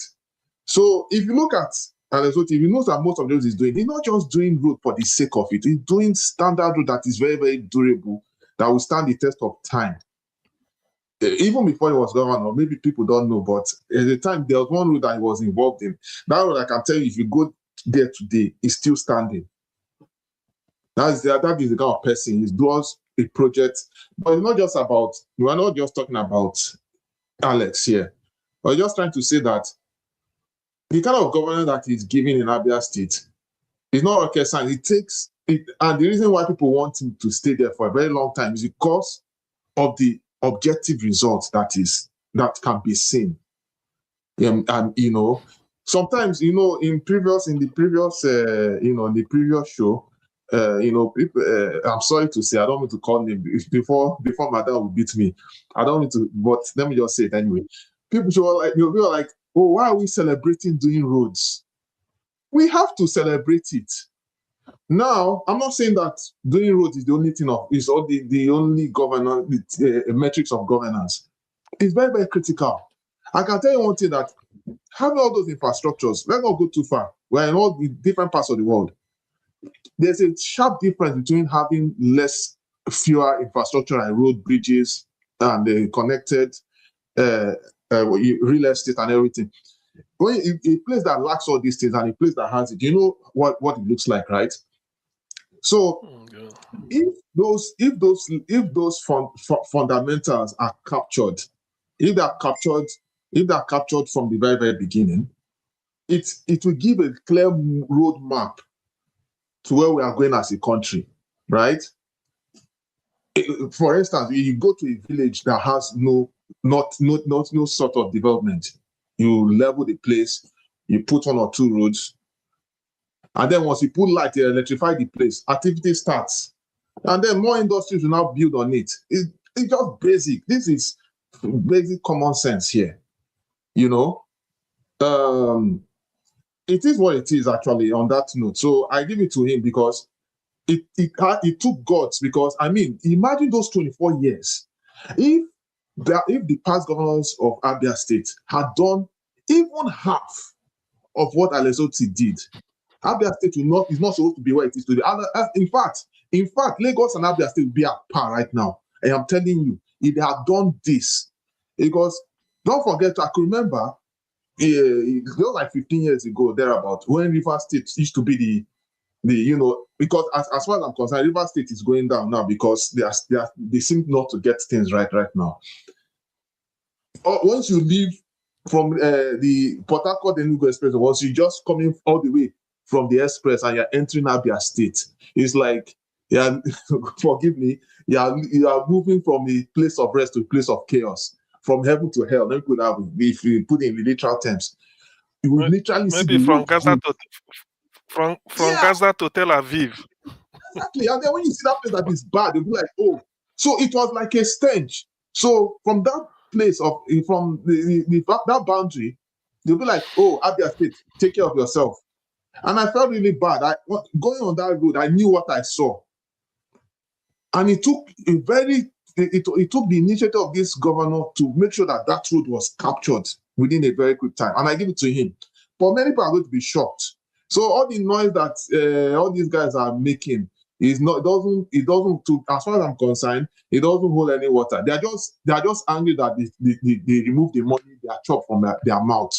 And of course, if they get it right, if they hold their ground, and if they make sure they stand to protect their votes, at least, and there's no to be able to come in again. Then the issue of Anambra, I feel I'm sorry to say, Soludo is a very envious person.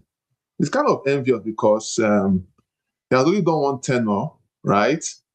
I've watched a video where an event where P2B was there, they recognized P2B more than they recognized Soludo. So it's a team of, so it is more or less like a, how will I put it now? He's very, very envious. Soludo, the way I like it or not, or maybe if you guys are not be observing, Soludo is very much envious of P2B. And most times he's always trying to attack him on public scenario. The same way like Reno is attacking Obi, just for obvious reasons. It's the same, it's all the kind of same scenario. So he's just being envious, as far as I'm concerned. Nobody's doing this. This is not a contest. All the things that Obi did is there speaking. And we knew what Anambra State used to be before and after P2B came out. We knew what it used to be. So you cannot take that away from him. What I expect Soludo to do is to do more transformative projects. More. The mannerism in which he's going about his about his policies. I mean, it doesn't make any sense. People say, oh, that government is government. They have the final say. I tell you what, when the people, you see, one thing people need to realize is that we are the government. Yes, we know that the government is in charge. I can tell you one thing, there's a way you push people. If people do not like a certain government, if people are tired, it happened in Nepal. Let's not forget. See what happened in Nepal is a practical example. Imagine what happened in Nepal happening in Nigeria. Don't you think the leaders will sit up? In the north, that most of their leaders are so revered. I am aware that there are some cases where they chase their House of Rep and senators because people are tired, man. We're not saying, look, people get it all wrong. People respect the government, but they want the government to do their due diligence. Nobody's saying they will not pay tax, they will not obey the rules and everything. But situation where they are being callous and everything. I mean, come on, nobody's going to sit down. They're not going to sit down and take that. So everything has its own it has its own expiring date. All right. So in conclusion, for Enugu, I mean, most of it's just continuity. So anything they are doing doesn't really impress me. But they are still there. I mean, the guy is still working. Imo State. Unfortunately, Imo State, I'm from Imo State. I'm not saying without any relevance. Imo State, the guy is just trying to be politically in alignment with the ruling party. That's what I see. And we have the highest gas reserves. But that's not what we want to hear. We want to see that, okay, we have gas reserve, because I heard that they're trying to do power projects, that the power project they want to do, they want to they want, they want to electrify the whole distance. So if they are going to do that, that means my village and everyone's village from Imo State should have light, because the gas that we have there is enough. If they build on that gas infrastructure, it means they will have a gas power station that will power most of the 27 local governments. Because we have 24 hours electricity. So I don't see any roadmap. I don't know what the governor is doing, but of course, the governor is running out of time, so he doesn't really have time to do much. Let Mazi speak. There's something I want to use the opportunity that all of us are here to bring up. That has to do with development and the concept of how do they put this in economics? It's called comparative advantage. But before we come there, let me hear from Mazi Okpara, and then we'll start that. I want to tap our ideas when it comes to comparative advantage for each of the states. Mazi. Yeah, good evening from here. I'm in Minneapolis, St. Paul's, Minneapolis. That's where I'm. That's where I'm talking from. Ice. You're visiting North America from Germany. Yeah, I've been here for. Yeah, I just arrived here two days ago. Yeah, pretty cold. Just deep freezing cold. Minus 90. How many degrees is it now? I think we have about minus 10 Fahrenheit. Minus 10? That's good. Minus 10, yeah. If I'm not mistaken. What are you talking about? Minus 10, that's good. I'm sure, but I think minus 10 is freezing, man. Unbelievable. Anyway, we're minus 18 Fahrenheit. That is minus 10 Celsius. Yeah, minus 10 Celsius. Yeah, that's minus 10 Celsius, which is not bad. When I left, for those in Canada, have you never been in minus 31? No, Canada, but it's not bad. I think a few days ago it was even minus 22 Celsius. Fahrenheit. It's terrible, because in Germany we only have about minus 3, minus 4, minus 5, max. Lowest minus 6. Not this minus 18 something. It's too very, very hot there. But what I have been hearing about what the ice are doing here, I think sometimes with media is really not helping the issues, because this is where I do come every year. My family are living here. My children are living here. So when people come on this platform, speak very horrible about the president of this country. I had one of them today calling him all kinds of names. I said, wow, the name he cannot even dare to call his own president in Nigeria. And he lives here in America. He calls the president of America such derogatory name. It's very unfortunate.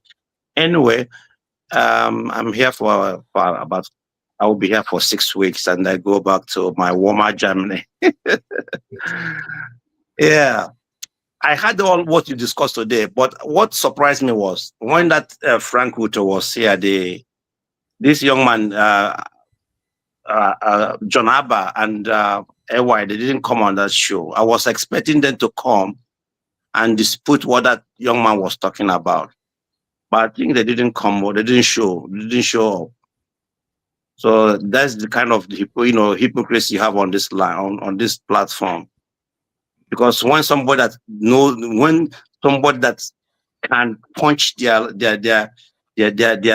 lies or their hypocrisy is on, they will not appear. Because this person that was there today knew that it's from that place. He knows what his people are going through, and these people they didn't appear here. That was a very disappointing one. come to Soludo. Soludo is not my favorite person. I don't like him personally. The way he, treating Anambra, the way he plays his politics, I don't like it. Even the time he was fighting all those the traditional doctors or in the DBA, he was calling them the Nefa. He went into shrines, confiscating shrines because he believed those people were like the idol worshippers. Yeah, and Yoruba, I have never seen any Yoruba governor that does this something like that. Even though in Yoruba land they have traditional worshippers more than Igbos, but he went into the bushes, went into shrines, were destroying them. Now he's focusing on marketers. Assuming that man has some respect for elders, at least the Obi of Onitsha is there. Supposed to first and foremost pay him a courtesy visit, go with him or plead with him, please let us go and see these people. Or at least that markets have leaders, go to them, pick them one by one, invite them to your office, or go with them to the Igwe of Onitsha, and then sort things out. You just went there with your police and army, and these people that are trigger happy people. They like shooting people, mostly shooting Igbo people. You put them there, and you saw how they were even shooting on unarmed people. I don't know whether live bullet or plastic bullet, but it was horrible. It was a very horrible, scene. Watching him talking down on people. Some traders are even older than him, and he was giving some martial order. I will bulldozer this, I will do this, I will do that. Anyway, I heard that today he had yesterday story on Thursday, he had some meeting with them, and they're trying to sort things out. But the way he's, talking to, or the way he talked down that people was very, very annoying. When you look at them, when you listen to him, it was very annoying. I like what the police commissioner told him. We cannot force these people out of their homes to open their market. And for him, that was a blow. That was a blow as a governor. Supposed to know the right of the people. You don't go to the market. Have the name of that police commissioner, please. I find it interesting. I think his name is Oyedele or so. He's a Yoruba man. It's a Yoruba man. The man told him, we can't do this. That's our police Yerima. No, the police commissioner in Anambra is a Yoruba guy. He told him. Sorry to interrupt. Because that guy from the north now, Yerima. That Yerima guy that knew his work and said, "Look, I'm not stupid, sir." So okay, that's like Yerima. Okay, you're talking about the one with Wiki, right? Yes. So yeah. The guy told, okay, his name is I think I have his name here now. Should have his. I think his name is. Don't worry about that. He's a Yoruba guy. He's a Yoruba guy. So, and I love the way he spoke to the governor. He embarrassed him more, because as a governor, as a chief security officer of the state, you're supposed to know the law more than even the police person. What do you want them to do? To start forcing those people out of their house and forcing them into the market and forcing them to open their market. But the issue that these Igbo political elites, they don't want to discuss the issue, because this sit at home didn't all of a sudden, they didn't start like that. These people didn't just all of a sudden start, sitting at home. No, something what made them to start sitting at home. The issue has not been solved, because when these young people were demonstrating peacefully in Head Bridge, you saw how the police were killing them. You saw how the army people were shooting them. That's why they say, okay, if we come out of the street, you shoot us. So why not we sit at home? And the irony of the whole thing is that even the police that day, they sit also at home. The police, they don't come out. So if the police or the army are sitting at home and we want these people to come out, who is going to, protect these people from even this so-called unknown government? Because I believe that the government is part of this, insecurity in Igbo states. A lot of, conspiracies. Tell me why a policeman should, be sitting at home at the same Monday, and you want these people to come out and open their doors and their market. It's not done anywhere. Soludo Shuts, please. Mazabara, let me introduce this. Let me introduce this angle. Do you know that this sit at home on Monday? When there is sit at home, even the police checkpoint, all of them sit at home too. Yes, I know. I know that. With the police, with their gun and the army, all those checkpoints, everybody will sit at home because they also are afraid. Of not course. to talk of somebody who is not armed. Make this thing, make it very, very civic. Like here in America, where if there is a government shutdown, the private businesses are not shut down. So sometimes you see that government shut down for 6 weeks. So sometimes this thing can happen. Private people shut down, government shut down. So you don't force anybody to, come and open your market. And moreover, Ekene said one thing that I really loved when Ekene spoke this. Ekene said, if Soludo is saying that every Monday the state loses about 19 billion naira. How much is IGP? Internal regional revenue from Anambra State, not up to 50 billion every year. So where does this man get this numbers? That even when they quote this, you ask yourself, but the entire IGP, internal general, this product from the whole Igbo land, it's not up to 100 billion every year. But every day would come and tell you how much this sit at home is costing the government. Who is lying to who now? Who is really lying? That means the government is lying. That means they are. I think that's where you are now is a good point, is a good segue to pivot into something I think should be of interest to us. I've always been of this view that each of the 5 Igbo-speaking states has a comparative advantage that for some strange reason, none of these governors has been able to see and tap. I'll give you an example. When I used to work in Nigeria, Enugu is a place on weekends. Everybody wants to go to on a weekend to go and enjoy.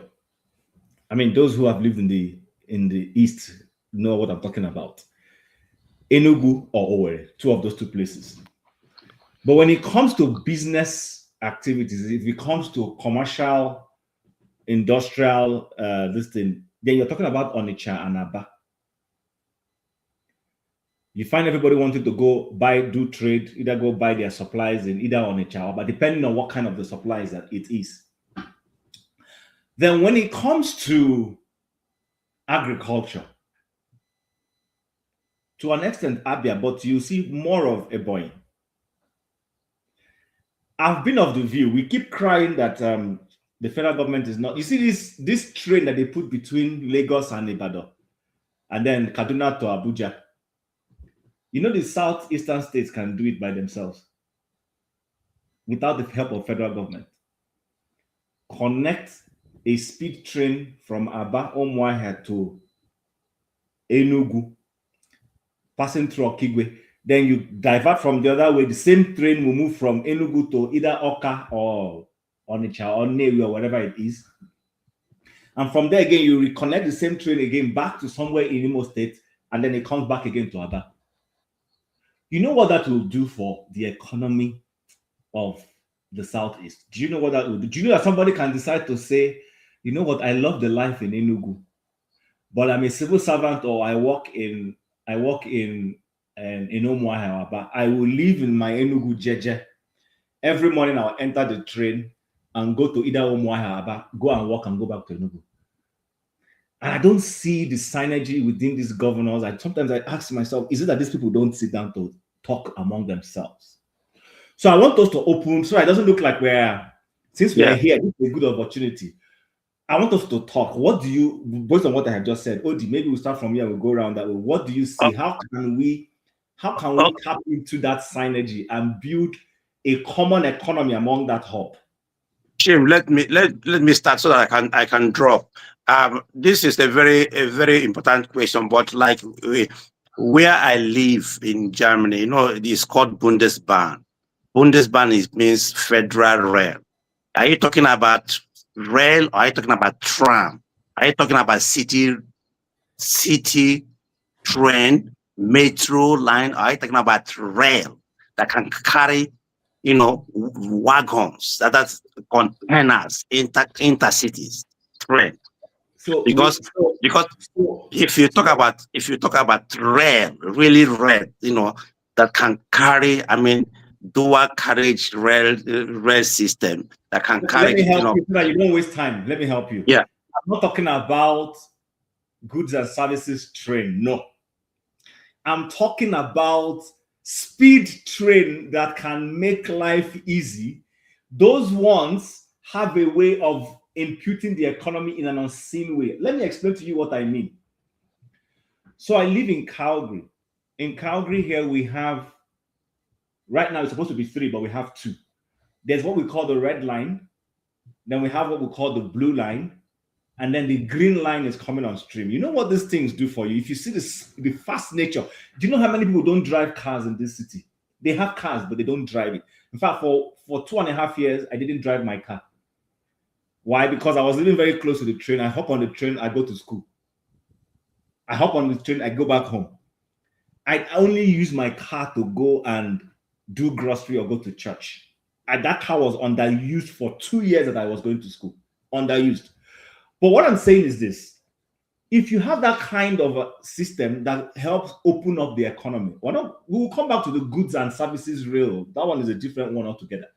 I'm saying something that can make the guy in Enugu, he can hop and go to Aba in one day. In fact, he can go to Aba 2 times in a day for go and transact businesses. Not carrying goods. I'm talking about go discuss or somebody who wants to go have a good time.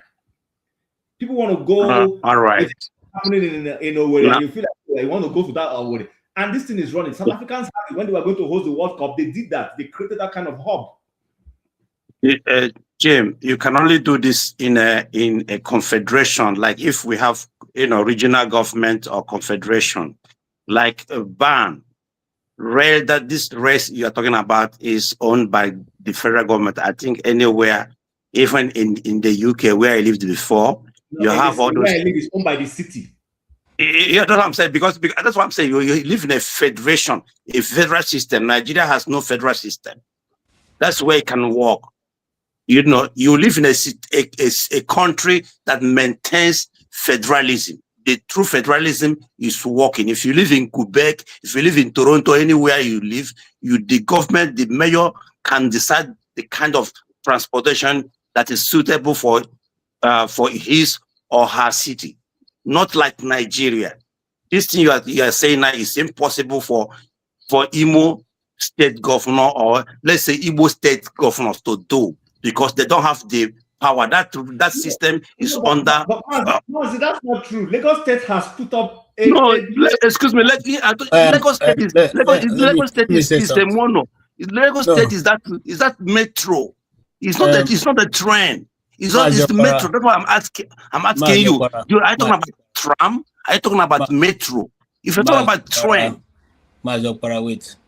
In Nigeria, before now, we have a bank called Bank of the North. It was held together by the northern state governments. All the states put together, they own it. They contribute the fund to run it.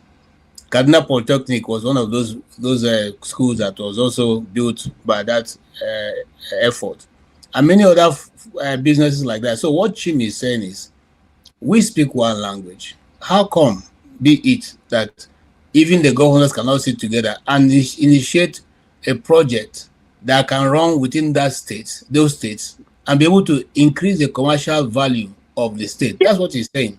Exactly. It doesn't have anything to do with whether they are running a perfect federal system or not.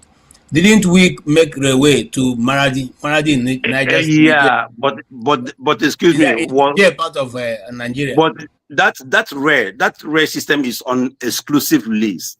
That's why I'm asking you. If it's like tram, city train, it is possible. But if it's intercity, connecting state to states, it is on exclusive list.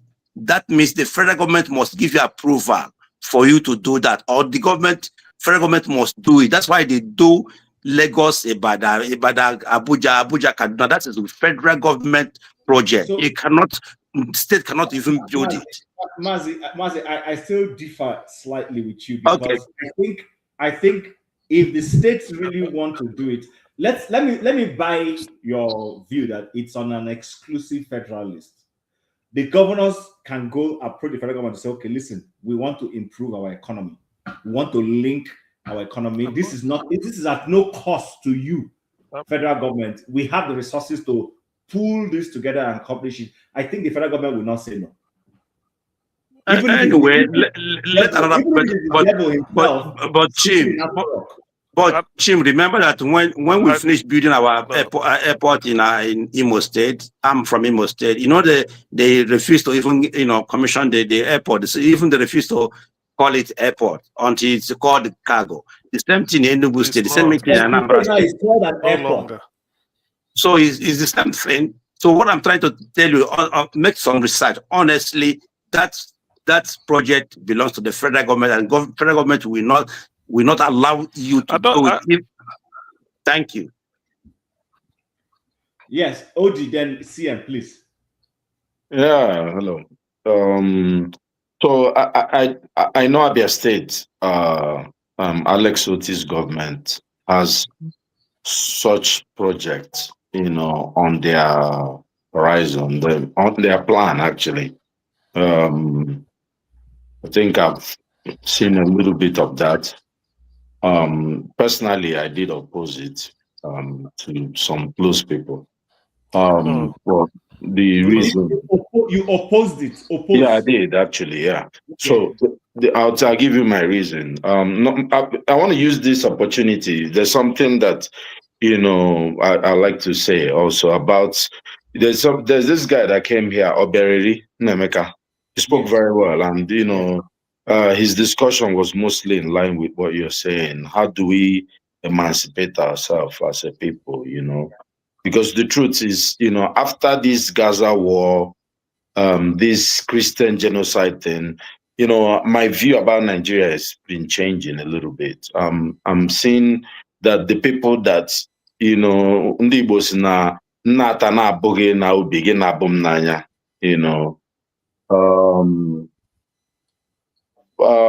yes, decided to see things maybe a little differently, because we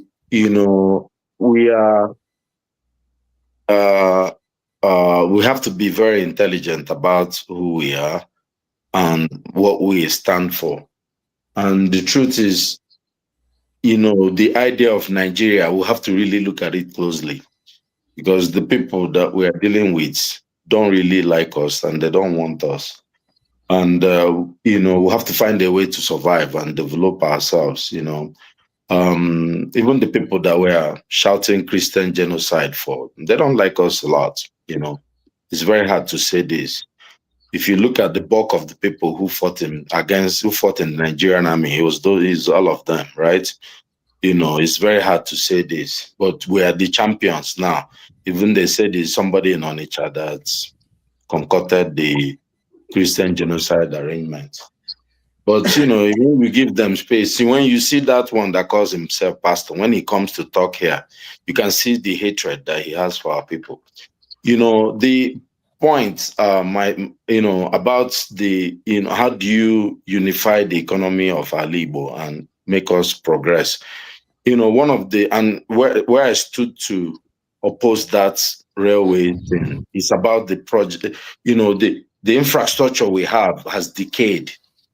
You know, if you look at what Alex Soti did, you know, the road that is building from essentially Umuahia going through Abriba or Hafia that goes to Arochukwu. If you see how it has connected these communities, if you drive from Abam to Arochukwu, you know, these are communities that have been abandoned. I went to Arochukwu, I think last year or 2 years ago. I had to go to Akwa Ibom. You know, the way you go from Abam, then you drive through Zwakoli, then you go to Abam, to Akwa Ibom, then return to. We don't have to do that anymore. And the only good portions of those roads were the one in Akwa Ibom. The story has changed. The people in Abam can now come to trade in Umuahia easily. So what I'm saying is that and this is what Alex Soti is doing, which is what I like. The governor should focus on developing our roads first. You know, if you allow these guys to go and engage in railway projects, all of them go chop money and they will never do it. You know, there's a problem with our people. But you see, that basic road that they are doing, if you look at what Hope is doing in Imo State, that road was my road, like, you know, from 7.5 to Imo State is dual carriage. From there throughout Mbise to Owerri. It's fantastic road. All the people from Mobo throughout to Owerri, they're completely connected. Hold on, but that road is not a state road. That's a federal road. I know. It comes to what the other guy was saying, Mazi Okbara. So even the federal roads is easy. Let's say we want to do the railway. The point I'm making it is not Imo State government doing that road. No. It's Imo State government that is doing the road. No. I know about that road. That's not an Imo State project. That's okay, no problem. You got. I know it's set. Hold on. That Fashola's Ministry of Works started that project and handed it over to the next Minister of Works. It has nothing to do with Imo State. Look, okay, maybe I'm wrong, but I'm just saying that road has been done. Okay, but someone who knows about it can. I know it's the same guys that are doing the road. The same people that worked on Abriba Umuahia Road. You know, the same company. But anyway, what I'm saying, whoever did it, I'm just saying, if you look at how those communities are coming, Alibo is very small. It doesn't take from Abriba to Umuahia, it's like 35 minutes. From, you know, if somebody that is from Uzuakole should not be living in Umuahia, even up at this time now, you don't need a railway, you don't need anything. You just get on the road within 10 minutes, you're 5 minutes, 7 minutes, you're in Umuahia. You know, however and because it's good road, you know, there's less criminality, you know, on the road because so what I'm saying is there has to be and then I tried to go to Etiti from 7.5. Road is completely gone. You can't drive through that road. It's very bad. So imagine if we can connect each other, you know, Okwa, you can connect Okwa to Okwa to Enugu. It won't be a long distance. So let them focus on the roads, high quality roads, because these are high quality roads that this guys built. Both the one going to Imo State and the one in Abia State that Alex is doing. We can develop a lot of things. You know, people like Obereri, they are doing a lot of things already in Abia, in Alibo. And I think these are the things we can focus on. Let's say Igbo man doesn't get the presidency in 27. What we can actually bargain for or fight for, I've always said this, is to fight to get that, whether it's Akwa Ibom deep seaport or the one that Alex is trying to do in Azumiri there or somewhere, or whether it's the River State one, or at least make the Warri functional and try to get us an airport where we don't have to go to Lagos. My brother, if we can do this, even these guys controlling power, Buhari ruled for 8 years. How did he benefit his people? Tinubu now, you know, look at what's going on in Kwara. So what I'm saying is, yes, if we get to the point that we need monorail or speed rail, I think we'll go there. I'll tell you, I will conclude by saying this. The last time I went to Houston, I was just looking at these highways. I was like, these people are crazy. They chose another path, from what is going on in Europe and probably in Canada and China. They just decided not to build railways. They have one or two. It's just highways. But the highways are so good that you can get from point A to point B very easily.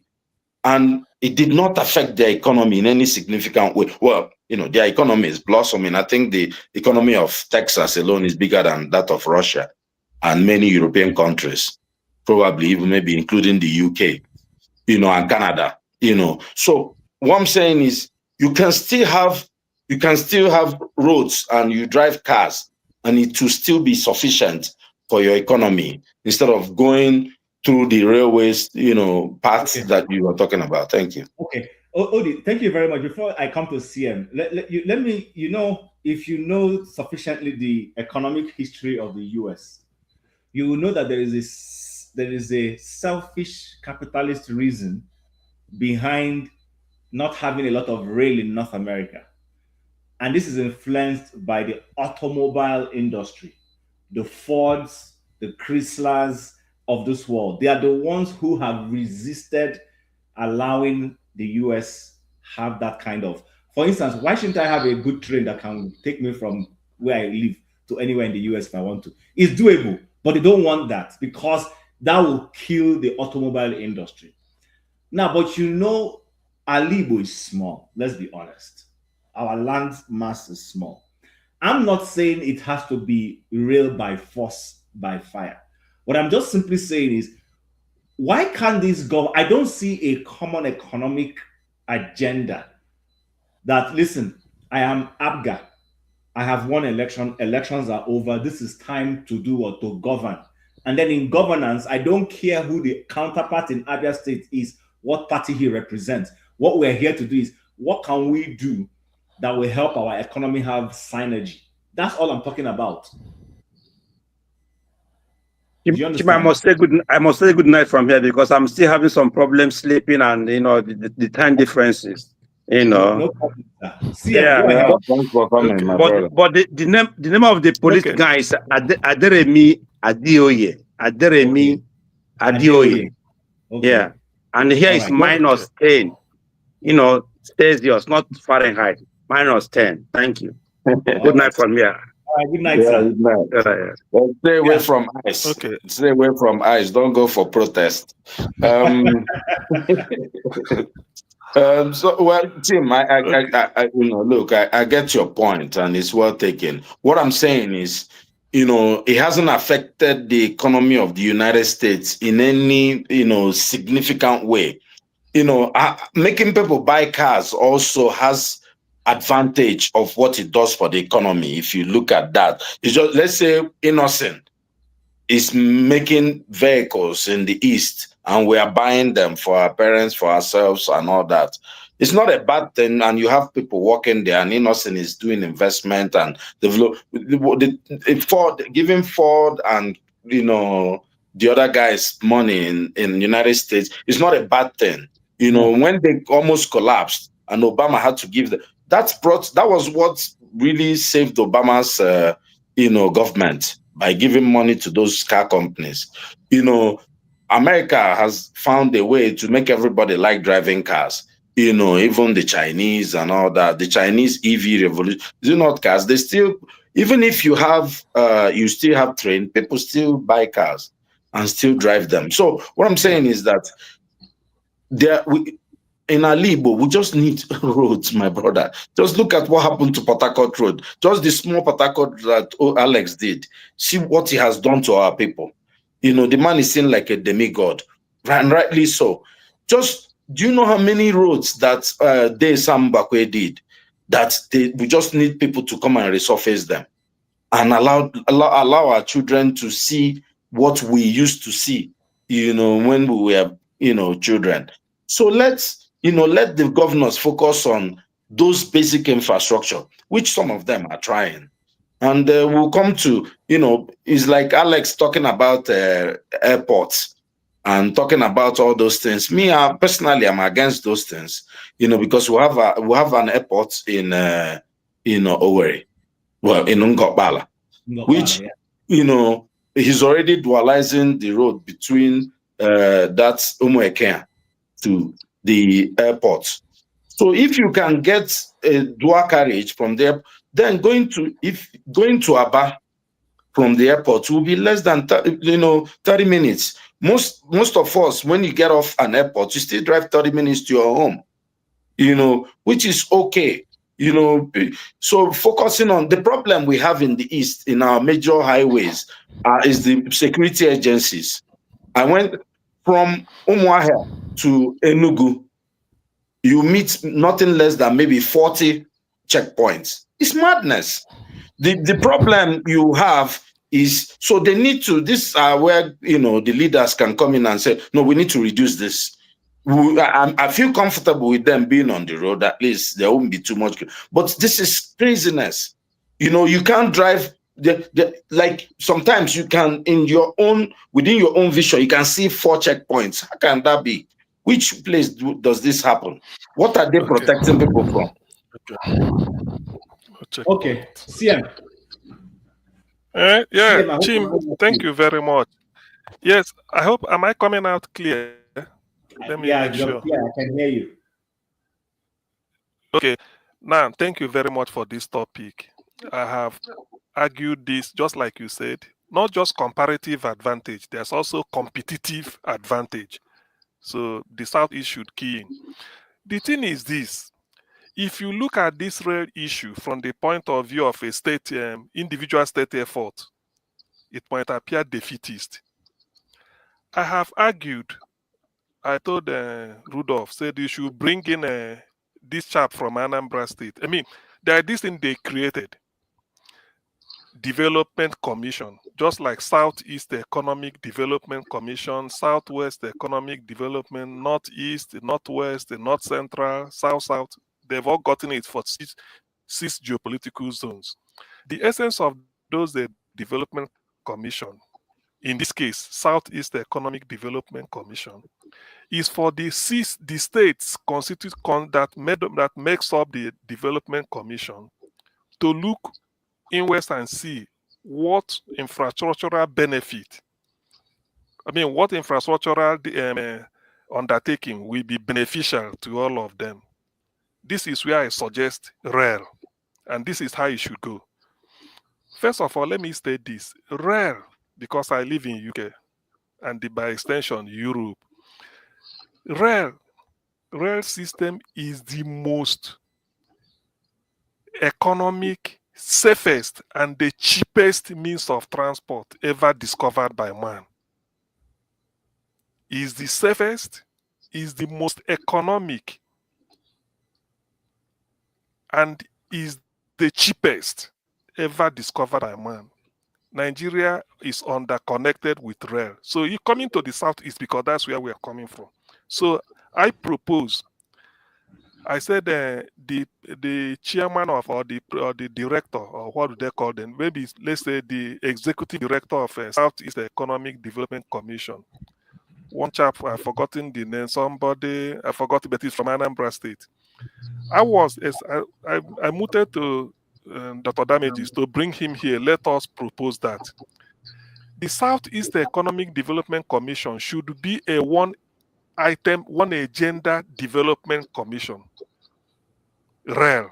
How to connect the entire Southeast with rail. By the way, rail is no longer exclusive.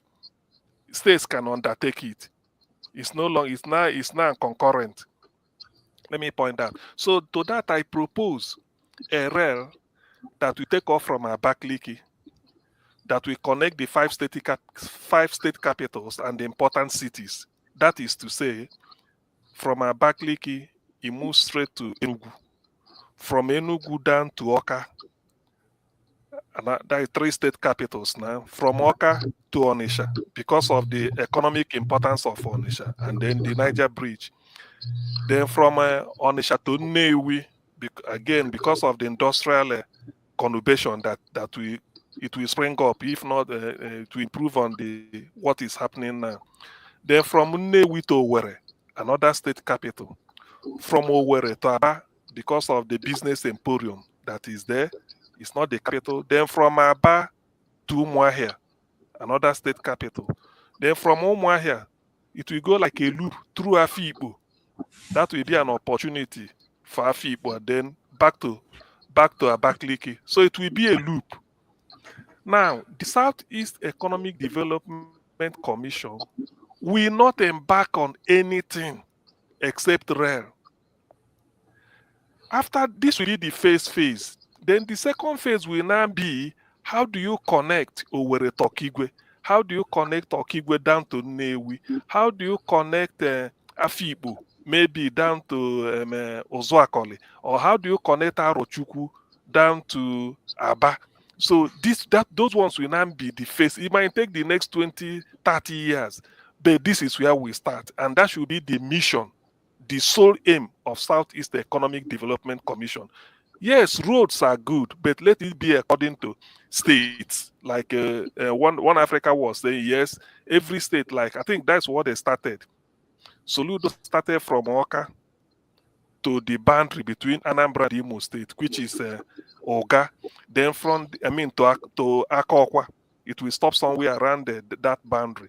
Then Hope Uzodinma took it from that Akokwa to Olu, from Olu down to Owerri. Then they will do it like this to connect, and the road will also be there. But the rail, we need it. One, for economic activity, commercial first, so that we can move goods in large quantity, and then that road that they are constructing, the pressure on roads will be reduced. You can't be talking of carrying trailer load of, let's say you cultivate rice somewhere in Abakaliki and you want to sell it in Onitsha. If there is no rail, all you need to do is you go and get a 911, what they call Gwongolo or 911, load it there. Everybody will be struggling for the road from Abakaliki down to Nnewi or Onitsha, Ekulobia. No, but if you have a rail, you load it there. And then the good thing about rail, from what I've gathered in the UK, is that rail that carry passengers run during the day mostly. When it gets to 11, they are winding down. Between 11:30 or 12 till 4 a.m. That is when the one that carry mail, like Royal Mail, the one that carry letters or parcels, and the one that carry agricultural produce from one city, one area to the other. Imagine the rail when you wake up 2 a.m. If you are close to the rail line, somewhere between Enugu and Abakaliki, you see speed rail moving from Abakaliki is going to deliver some goods at Onitsha. Early in the morning, people will buy it. So it will, I mean, you need to live in UK or Europe to appreciate the importance of rail. That is the catalyst for economic development. It is economical, it is safe, and it is very, very cheap. It is very, very cheap. It does not require so much of the wagon you are using. It doesn't get wear and tear like all these things are doing. So we need it. But the vehicle to deliver it should not be state government. It should be Southeast Economic Development Commission, one item economic. They should not think of anything. Whatever budget they have should be real. It does not matter how long it takes. The reason why I have to suggest this is that so that there will be minimal corruption. You don't know, not tomorrow now you hear that Southeast Economic Development are giving scholarship, they are giving fertilizer, they start to duplicate what state governments are doing and then start to embezzle money. No, let's leave real to them that this is what they should do. Even if somebody is donating money to them or whatever budget, let's start with 5 state capitals connected together with Onitsha, Nnewi, and the Aba and the Afikpo as maybe important towns that we go through the loop.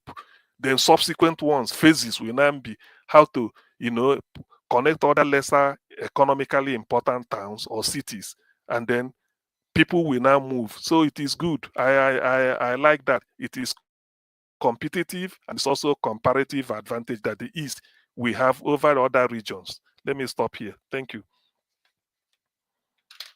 Waste time. I'll just give my KJ the anchor. if you will be the last person today, on this topic. Okay. I was just going to ask you, Chim, how long do you intend to go? Because your 3 hours has exhausted. Let's add 30 minutes, 3 hours, 30 minutes, and we'll call it a day. Okay. All right. I agree with you with CM. Remember that the Southeast Development Commission was what was we asked from the federal government, and just to be sure that it's not only able to get it, it's to create other commissions. And Nigeria is a very funny place. Anyway, I wish that they will accept to do what CM have said, because if they take it as a project, the singular project only, and get the technical know-how, and then the counterpart funding from each state, I think it will be one of the best things that we, legacy and lasting project that will not only unite the Southeast, but also help to move economic activities to a very large extent. Unfortunately, we are dealing with a leadership that don't, majority of leadership in Nigeria don't care. They want to have a lot of money so that they can buy Rolls Royce and drive around and buy all the latest automobiles, and then take their children for holidays. And when their children are coming back, we'll come and gather and be clapping for them. I remember, growing up, there used to be a very businessman. I don't know if Chief remember him. I hear he was the part owner of Dunlop. He comes from my place, Dunlop mattress. Once I was in the community when the children came back, and the whole village was torn apart, and I was asking, what's going on? They say, oh, what's his name? What's his name? He became Eze. Hi. I remember his name. Onye Lohom. Okay, I know who you're talking about. You know him? Okay. So I was asking him, what's happening? He said, oh, that man has come back. So when he comes back, everybody go to greet him. So you expect me to go and greet him? Hey, yes, now join us. Let's go and greet him. I said, oh, for where? But why am I saying that? I'm saying that to say that some of such people or those kind of projects will work well if we have a means to move it, because he was the owner of that, but majority of the people in my community didn't enjoy his product because it was sold to people in Lagos and other places, whereas some people in my community were still sleeping without mattress, but even though the man owns part of that mattress. So what am I trying to say? Ogadimma, if our people, our leaders, those who are leading us now, because we know that we have very few leaders in the East, one of which is Alex Oti, and Enyinnaya Baribe. Those are leaders we know. If they can be able to put together that commission and give it a singular project to do, and everybody's hands on deck, we can deliver it. I also like what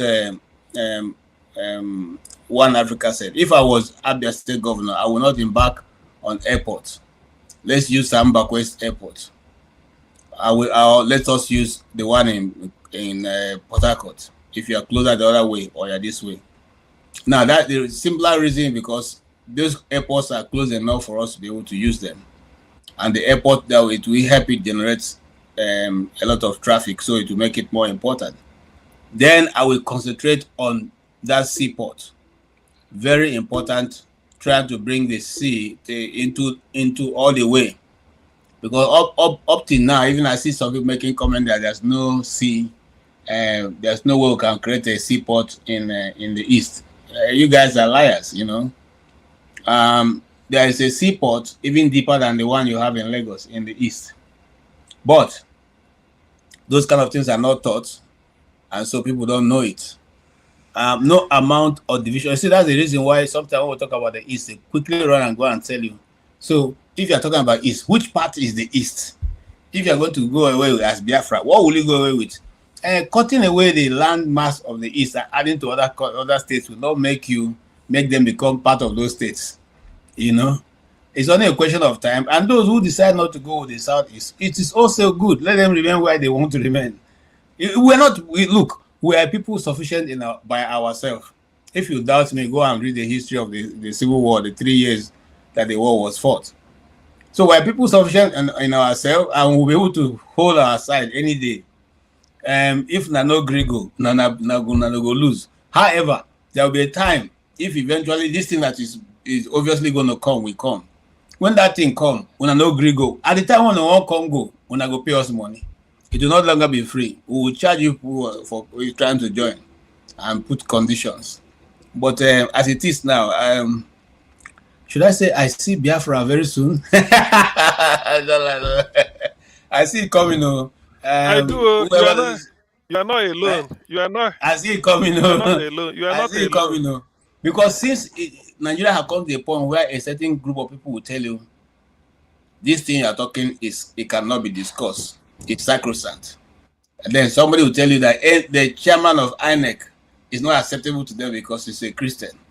So the rest of us will be Olodo now, who will accept now all this while.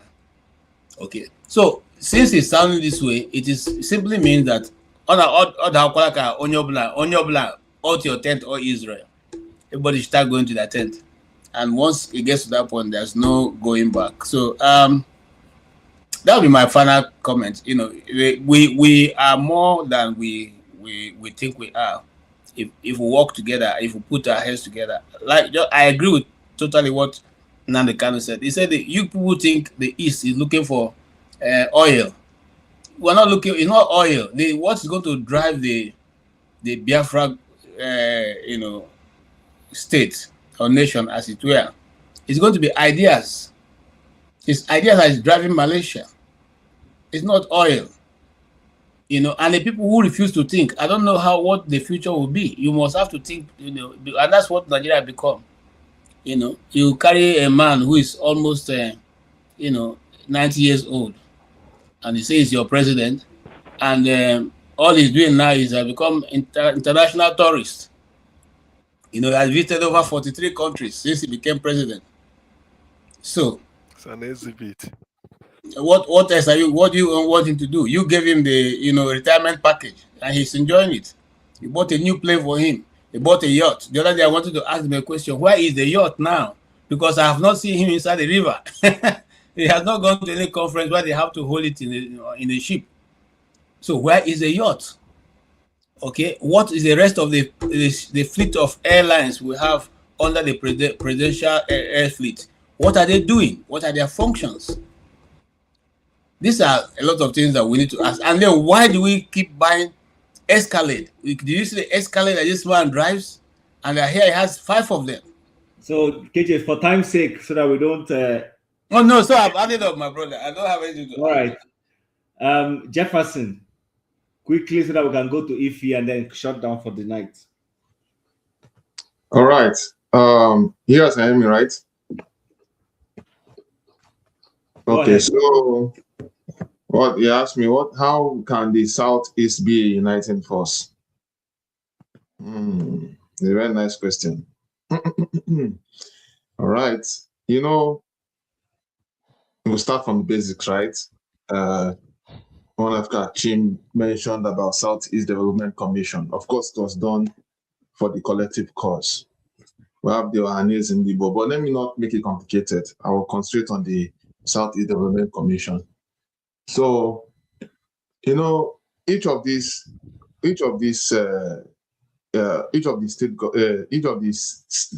state government in the Southeast, they have their own function. They have what they are doing. So, and if in the construct of Nigeria, it has been more or less been an individualistic affair. So, trying to survive as a nation, to sustain the state.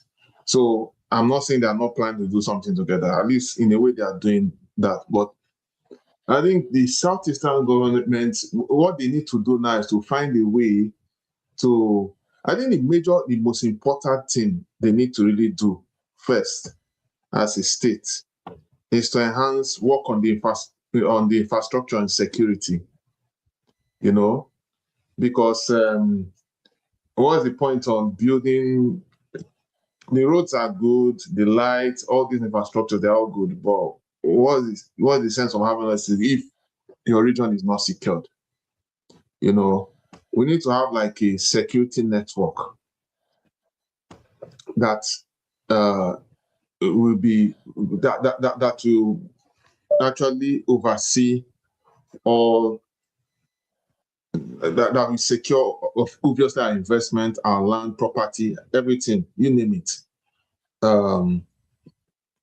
Because with the way things are going in the country, we don't want a situation whereby you know, our region gets overrun, and it's a very, very big risk. You see, the security will help to give people a sense of bringing in more investment, right? Though the investment, though that is still actually happening, and it will actually put a lot of checks and balances. So it will, and you see, it's going to bring in more economic, more inflow into economic investment. Because if you look very carefully, what makes the likes of Lagos very, very, very, very, very lucrative? They say, oh, Lagos is, of course, we know the metrics. It was once federal capital territory. It now became the financial hub. You name it. People over the world knows Lagos as a prime city. So for us to have that within the Southeast, we need to boost up our security, make sure that foreign investors can come in and be safe, to put in more infrastructural development, you know, reduce all this kidnapping and all that stuff. That needs to go down. Then, of course, the security will be useless too, because everything works together, right? The electrification is very, very key. Then we also need a collective drainage system. You see, how can this come about? Each state government, when they are building their roads, they have their layout of drainages. All these drainages are supposed to be interconnected. Unfortunately, if you look at the framework of most of the state government, they are not thinking collectively of that. And in a situation where you don't think collectively in this, you cannot really have a sustainable region. Don't get me wrong, Nigeria has failed. Let me give you a practical example. If you could remember, I know somewhere, I think it should be somewhere in Taraba. When look at it this way. So that's why I said each region needs to, everyone needs to sit up. You know, I think it was Cameroon. I don't know if it's Cameroon, when they warned the Nigerian Meteorological Agency that, look, I want to open my dam. So, of course, you know, unfortunately, because of the carelessness of our nation, they didn't take all those information very serious at the time. So the Cameroonian government, they didn't hesitate. They were like, okay, since we are not taking this thing serious, we can't wait. Our area is going to be flooded off. So we have to open up the dam. They opened it, and part of the River Niger, the tributaries, all the rivers flew, and then some place of Niger State was flooded, some place of Benin was flooded, some places in Rivers, Imo, Anambra, some of these areas were flooded. You know, if you could remember, and this is because there was lack of infrastructural collective, there was lack of planning in terms of our framework. And of course, after that time till now, we have not heard anything. So it just tells me that we are missing the piece of the puzzle. But of course, this is something that still needs to be looked into in the future. You know, so that is the thing. It's good. In as much as we want to plan for our region, we also have to consider our neighbors and everything. But I wish I could talk about that, but I don't want to delve into that information. So what basically, in whatever we are planning now, the infrastructure has to be collective. The drainage system has to be collective. The power infrastructure also has to be collective in such a way that whatever they are building can be interconnected, you know, and that will bring a strong united force. then for this each of the state governments, they need to bring out money, resources. They need to find a way to be more viable, bring out resources that is being monitored by and have within the South. If you look very carefully, the Southeast Development Commission is supposed to be a very powerful force, but it has been narrowed down towards it just being a mere commission, which is not supposed to be so. Well, but we all know that for it to be very, very powerful, a lot of things will come into play, which has to when you talk about the restructuring and all of that. But notwithstanding, we must do what works for our region. Because last I checked, can you round up in 1 minute? I don't want us to go past. But last I checked, the Southwest is doing what's work for them. Every other region is doing what work for them. We have our strengths. Of course, we are very good in trade.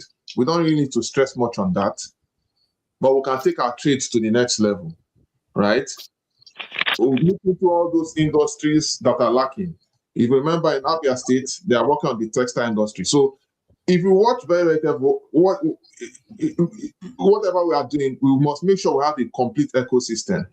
Like in the textile, we meant to understand that we have what do you call it? Jefferson, we have 9 minutes to go. So I want Ify to say something before we leave. Please. I'll soon round up. Please, I'll soon round up.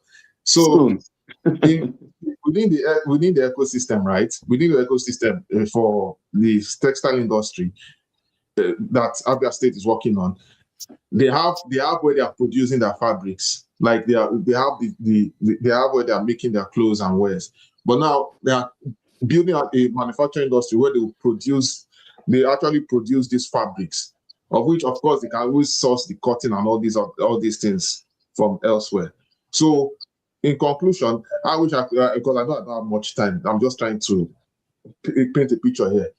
The conclusion of the matter is this: we should just try as much as possible to make sure that we build an integrated ecosystem industries that will be sustainable within the region, Nigeria, Africa, and all over the world, and make us a strong force. I'm going to stop here for now. Okay. Thank you very much. Ify, do you want to say something?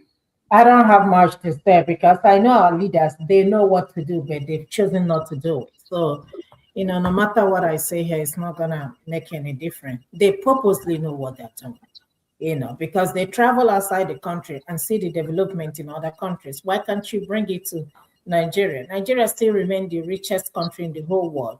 But due to corruption in our country, our leaders, they've chosen to, just steal the money and invest it in other countries. So, honestly, I don't know what to say. Sometimes you just feel like, how did I even end up being in Nigeria? Sometimes I ask myself that question, but hey, here we are. Okay, so in conclusion, I went to Abia State University. Chim, can I just say something real quickly, because people have mentioned, Southeast Development Commission. See, these guys are very intelligent. That name sounds so good. That's just an SPV for APC people to chop money. Stop, if you don't, it's for the boys. The idea, you people, they will do, you people are trying, don't put any hope on this is for 2027 election. If you know that, then you know peace. And I don't think Abia State has any fabric, plan or anything, but go ahead. All right. So maybe I'm just a dreamer, but I don't want to die without having the capacity to dream. I see a lot that can happen in the Southeast. I'm not talking Nigeria right now. I've stopped talking Nigeria. I'm clearly talking about Alibo. Listen, if I'm the governor of Abia State, Alex Otu is doing very well, is to reach out to one of these other ones that I think I can have a collaboration with this. Listen, let's do something that's going to help both of our states. I see a lot of things that we take for granted that if government okay, so listen, I live here in Calgary. Calgary has a rail system that I bet you homes or properties close to that rail system are very expensive. You know why? That rail, the red line runs into downtown. The blue line runs into downtown. So if you walk in downtown, you don't have to drive. You have successfully run away from parking tickets. Just enter the train, it takes you, and this train cuts across two of the major institutions, higher institutions in this city, the University of Calgary and the Polytechnic in Calgary called Southern Alberta Institute of Technology, which I went to. That just runs right. So imagine you as a student going to SAIT, which is what it's called. You just run right into the city, come down and get into your classroom. You come out, you run into the train and go home. Ditto, University of Calgary. Though it doesn't run straight into the university, it runs on the major road that is right next to the university, and there is a pedestrian walk across the highway that takes you into the university. And you see how this thing makes people's life easier. CEOs of major infrastructures and organizations in this city don't even drive their cars. You see them in the morning on that train going to work. If you know, governments have changed in this city, but that project never dies. We used to have a liberal government that came and built I think they built both the red and the blue line. Now we have a conservative government that has continued that project and is building what they call the green line. And this thing connects the entire city. So I think my point is, I don't know why it is that something good has to be that I don't need to share the same political views with KJ, but I should be able to see that even though I don't share the same political views with him, I can see the dream he had for this state. He started a project, he didn't finish it. Let me come and I will continue from where he stopped. Why is that a big deal? That's practically how this US will all run to works. You understand? They compete among themselves to who goes into office, Republican or Democrat. But the moment somebody goes in there, any project that is of the people that the other one started, he will continue with it. He might add his own slant to it, but he will accomplish it.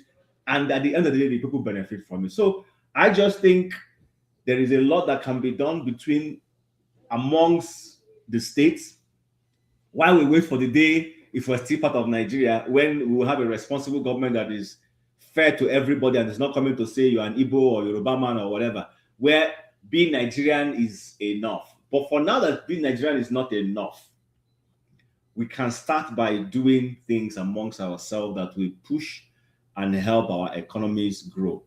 Thank you, guys. Thank you, Odi. Thank you, KJ, for setting up this thing. Originally, this was supposed to be for I Speak the Truth to come and tell us about Epstein's file, but he didn't show up.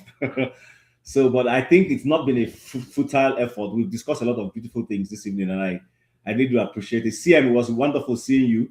Jefferson, thank you for showing up. And Ify, I also want to say thank you to you. So I wish all of you a wonderful evening, and I want you to enjoy your weekend, the rest of the weekend. And then hopefully tomorrow, by the grace of God, we will see if we will come and meet Professor Dinkalo and see what he has to offer us. But as we end, I want to play something. I hope. What time is Chidi coming up tomorrow? I'm not sure. KJ, do you know?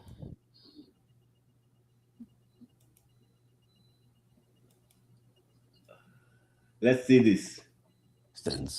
And that's why the conversation about Christian genocide has been on. It's as if there's a direct attack on ECWA churches. Goodness me, I don't know how many ECWA churches have been attacked.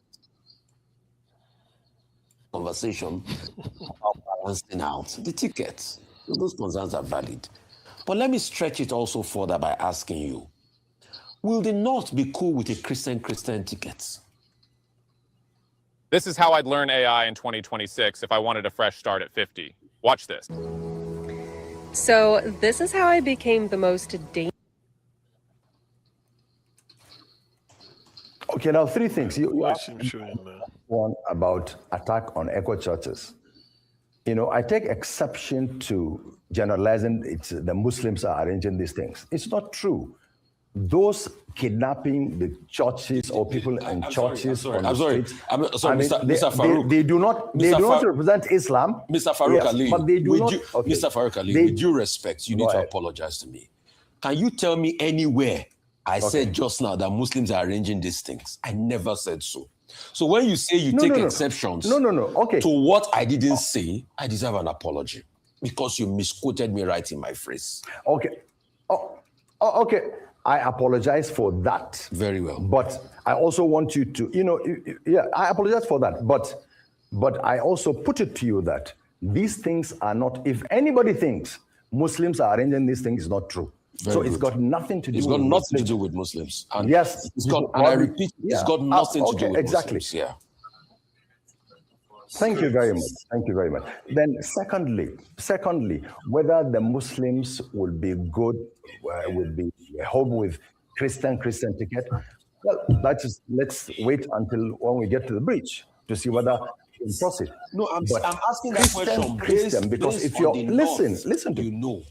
Based on the north, all right. Based on the north, based on the north, would they be also be okay? Based on the north, I know. With the Christian tickets, yes. Based on the north, Based on the north, I know the north will not be comfortable with Christian ticket, because if you do that, you are completely alienating the Muslims in the north. All right, guys. With that, I want to wish you a happy Sunday. I'm happy you have it, so that by tomorrow when people come here to talk about some of these things, we have evidence. They want us to accept a Muslim ticket, but they will never be okay with the Christian. Divide Nigeria, let everybody go their separate way. For your question, tomorrow is 12:30. 12:30 in the afternoon. Please, I want everybody to go home and reflect on this question I'm going to ask. In 1914, a white man joined Nigerians together, and people say it is an act of God. In 2026, another white man is planning to separate Nigeria. Why can't people take it as an act of God? That is the question. All right. With that, I say good night to everybody. Chim.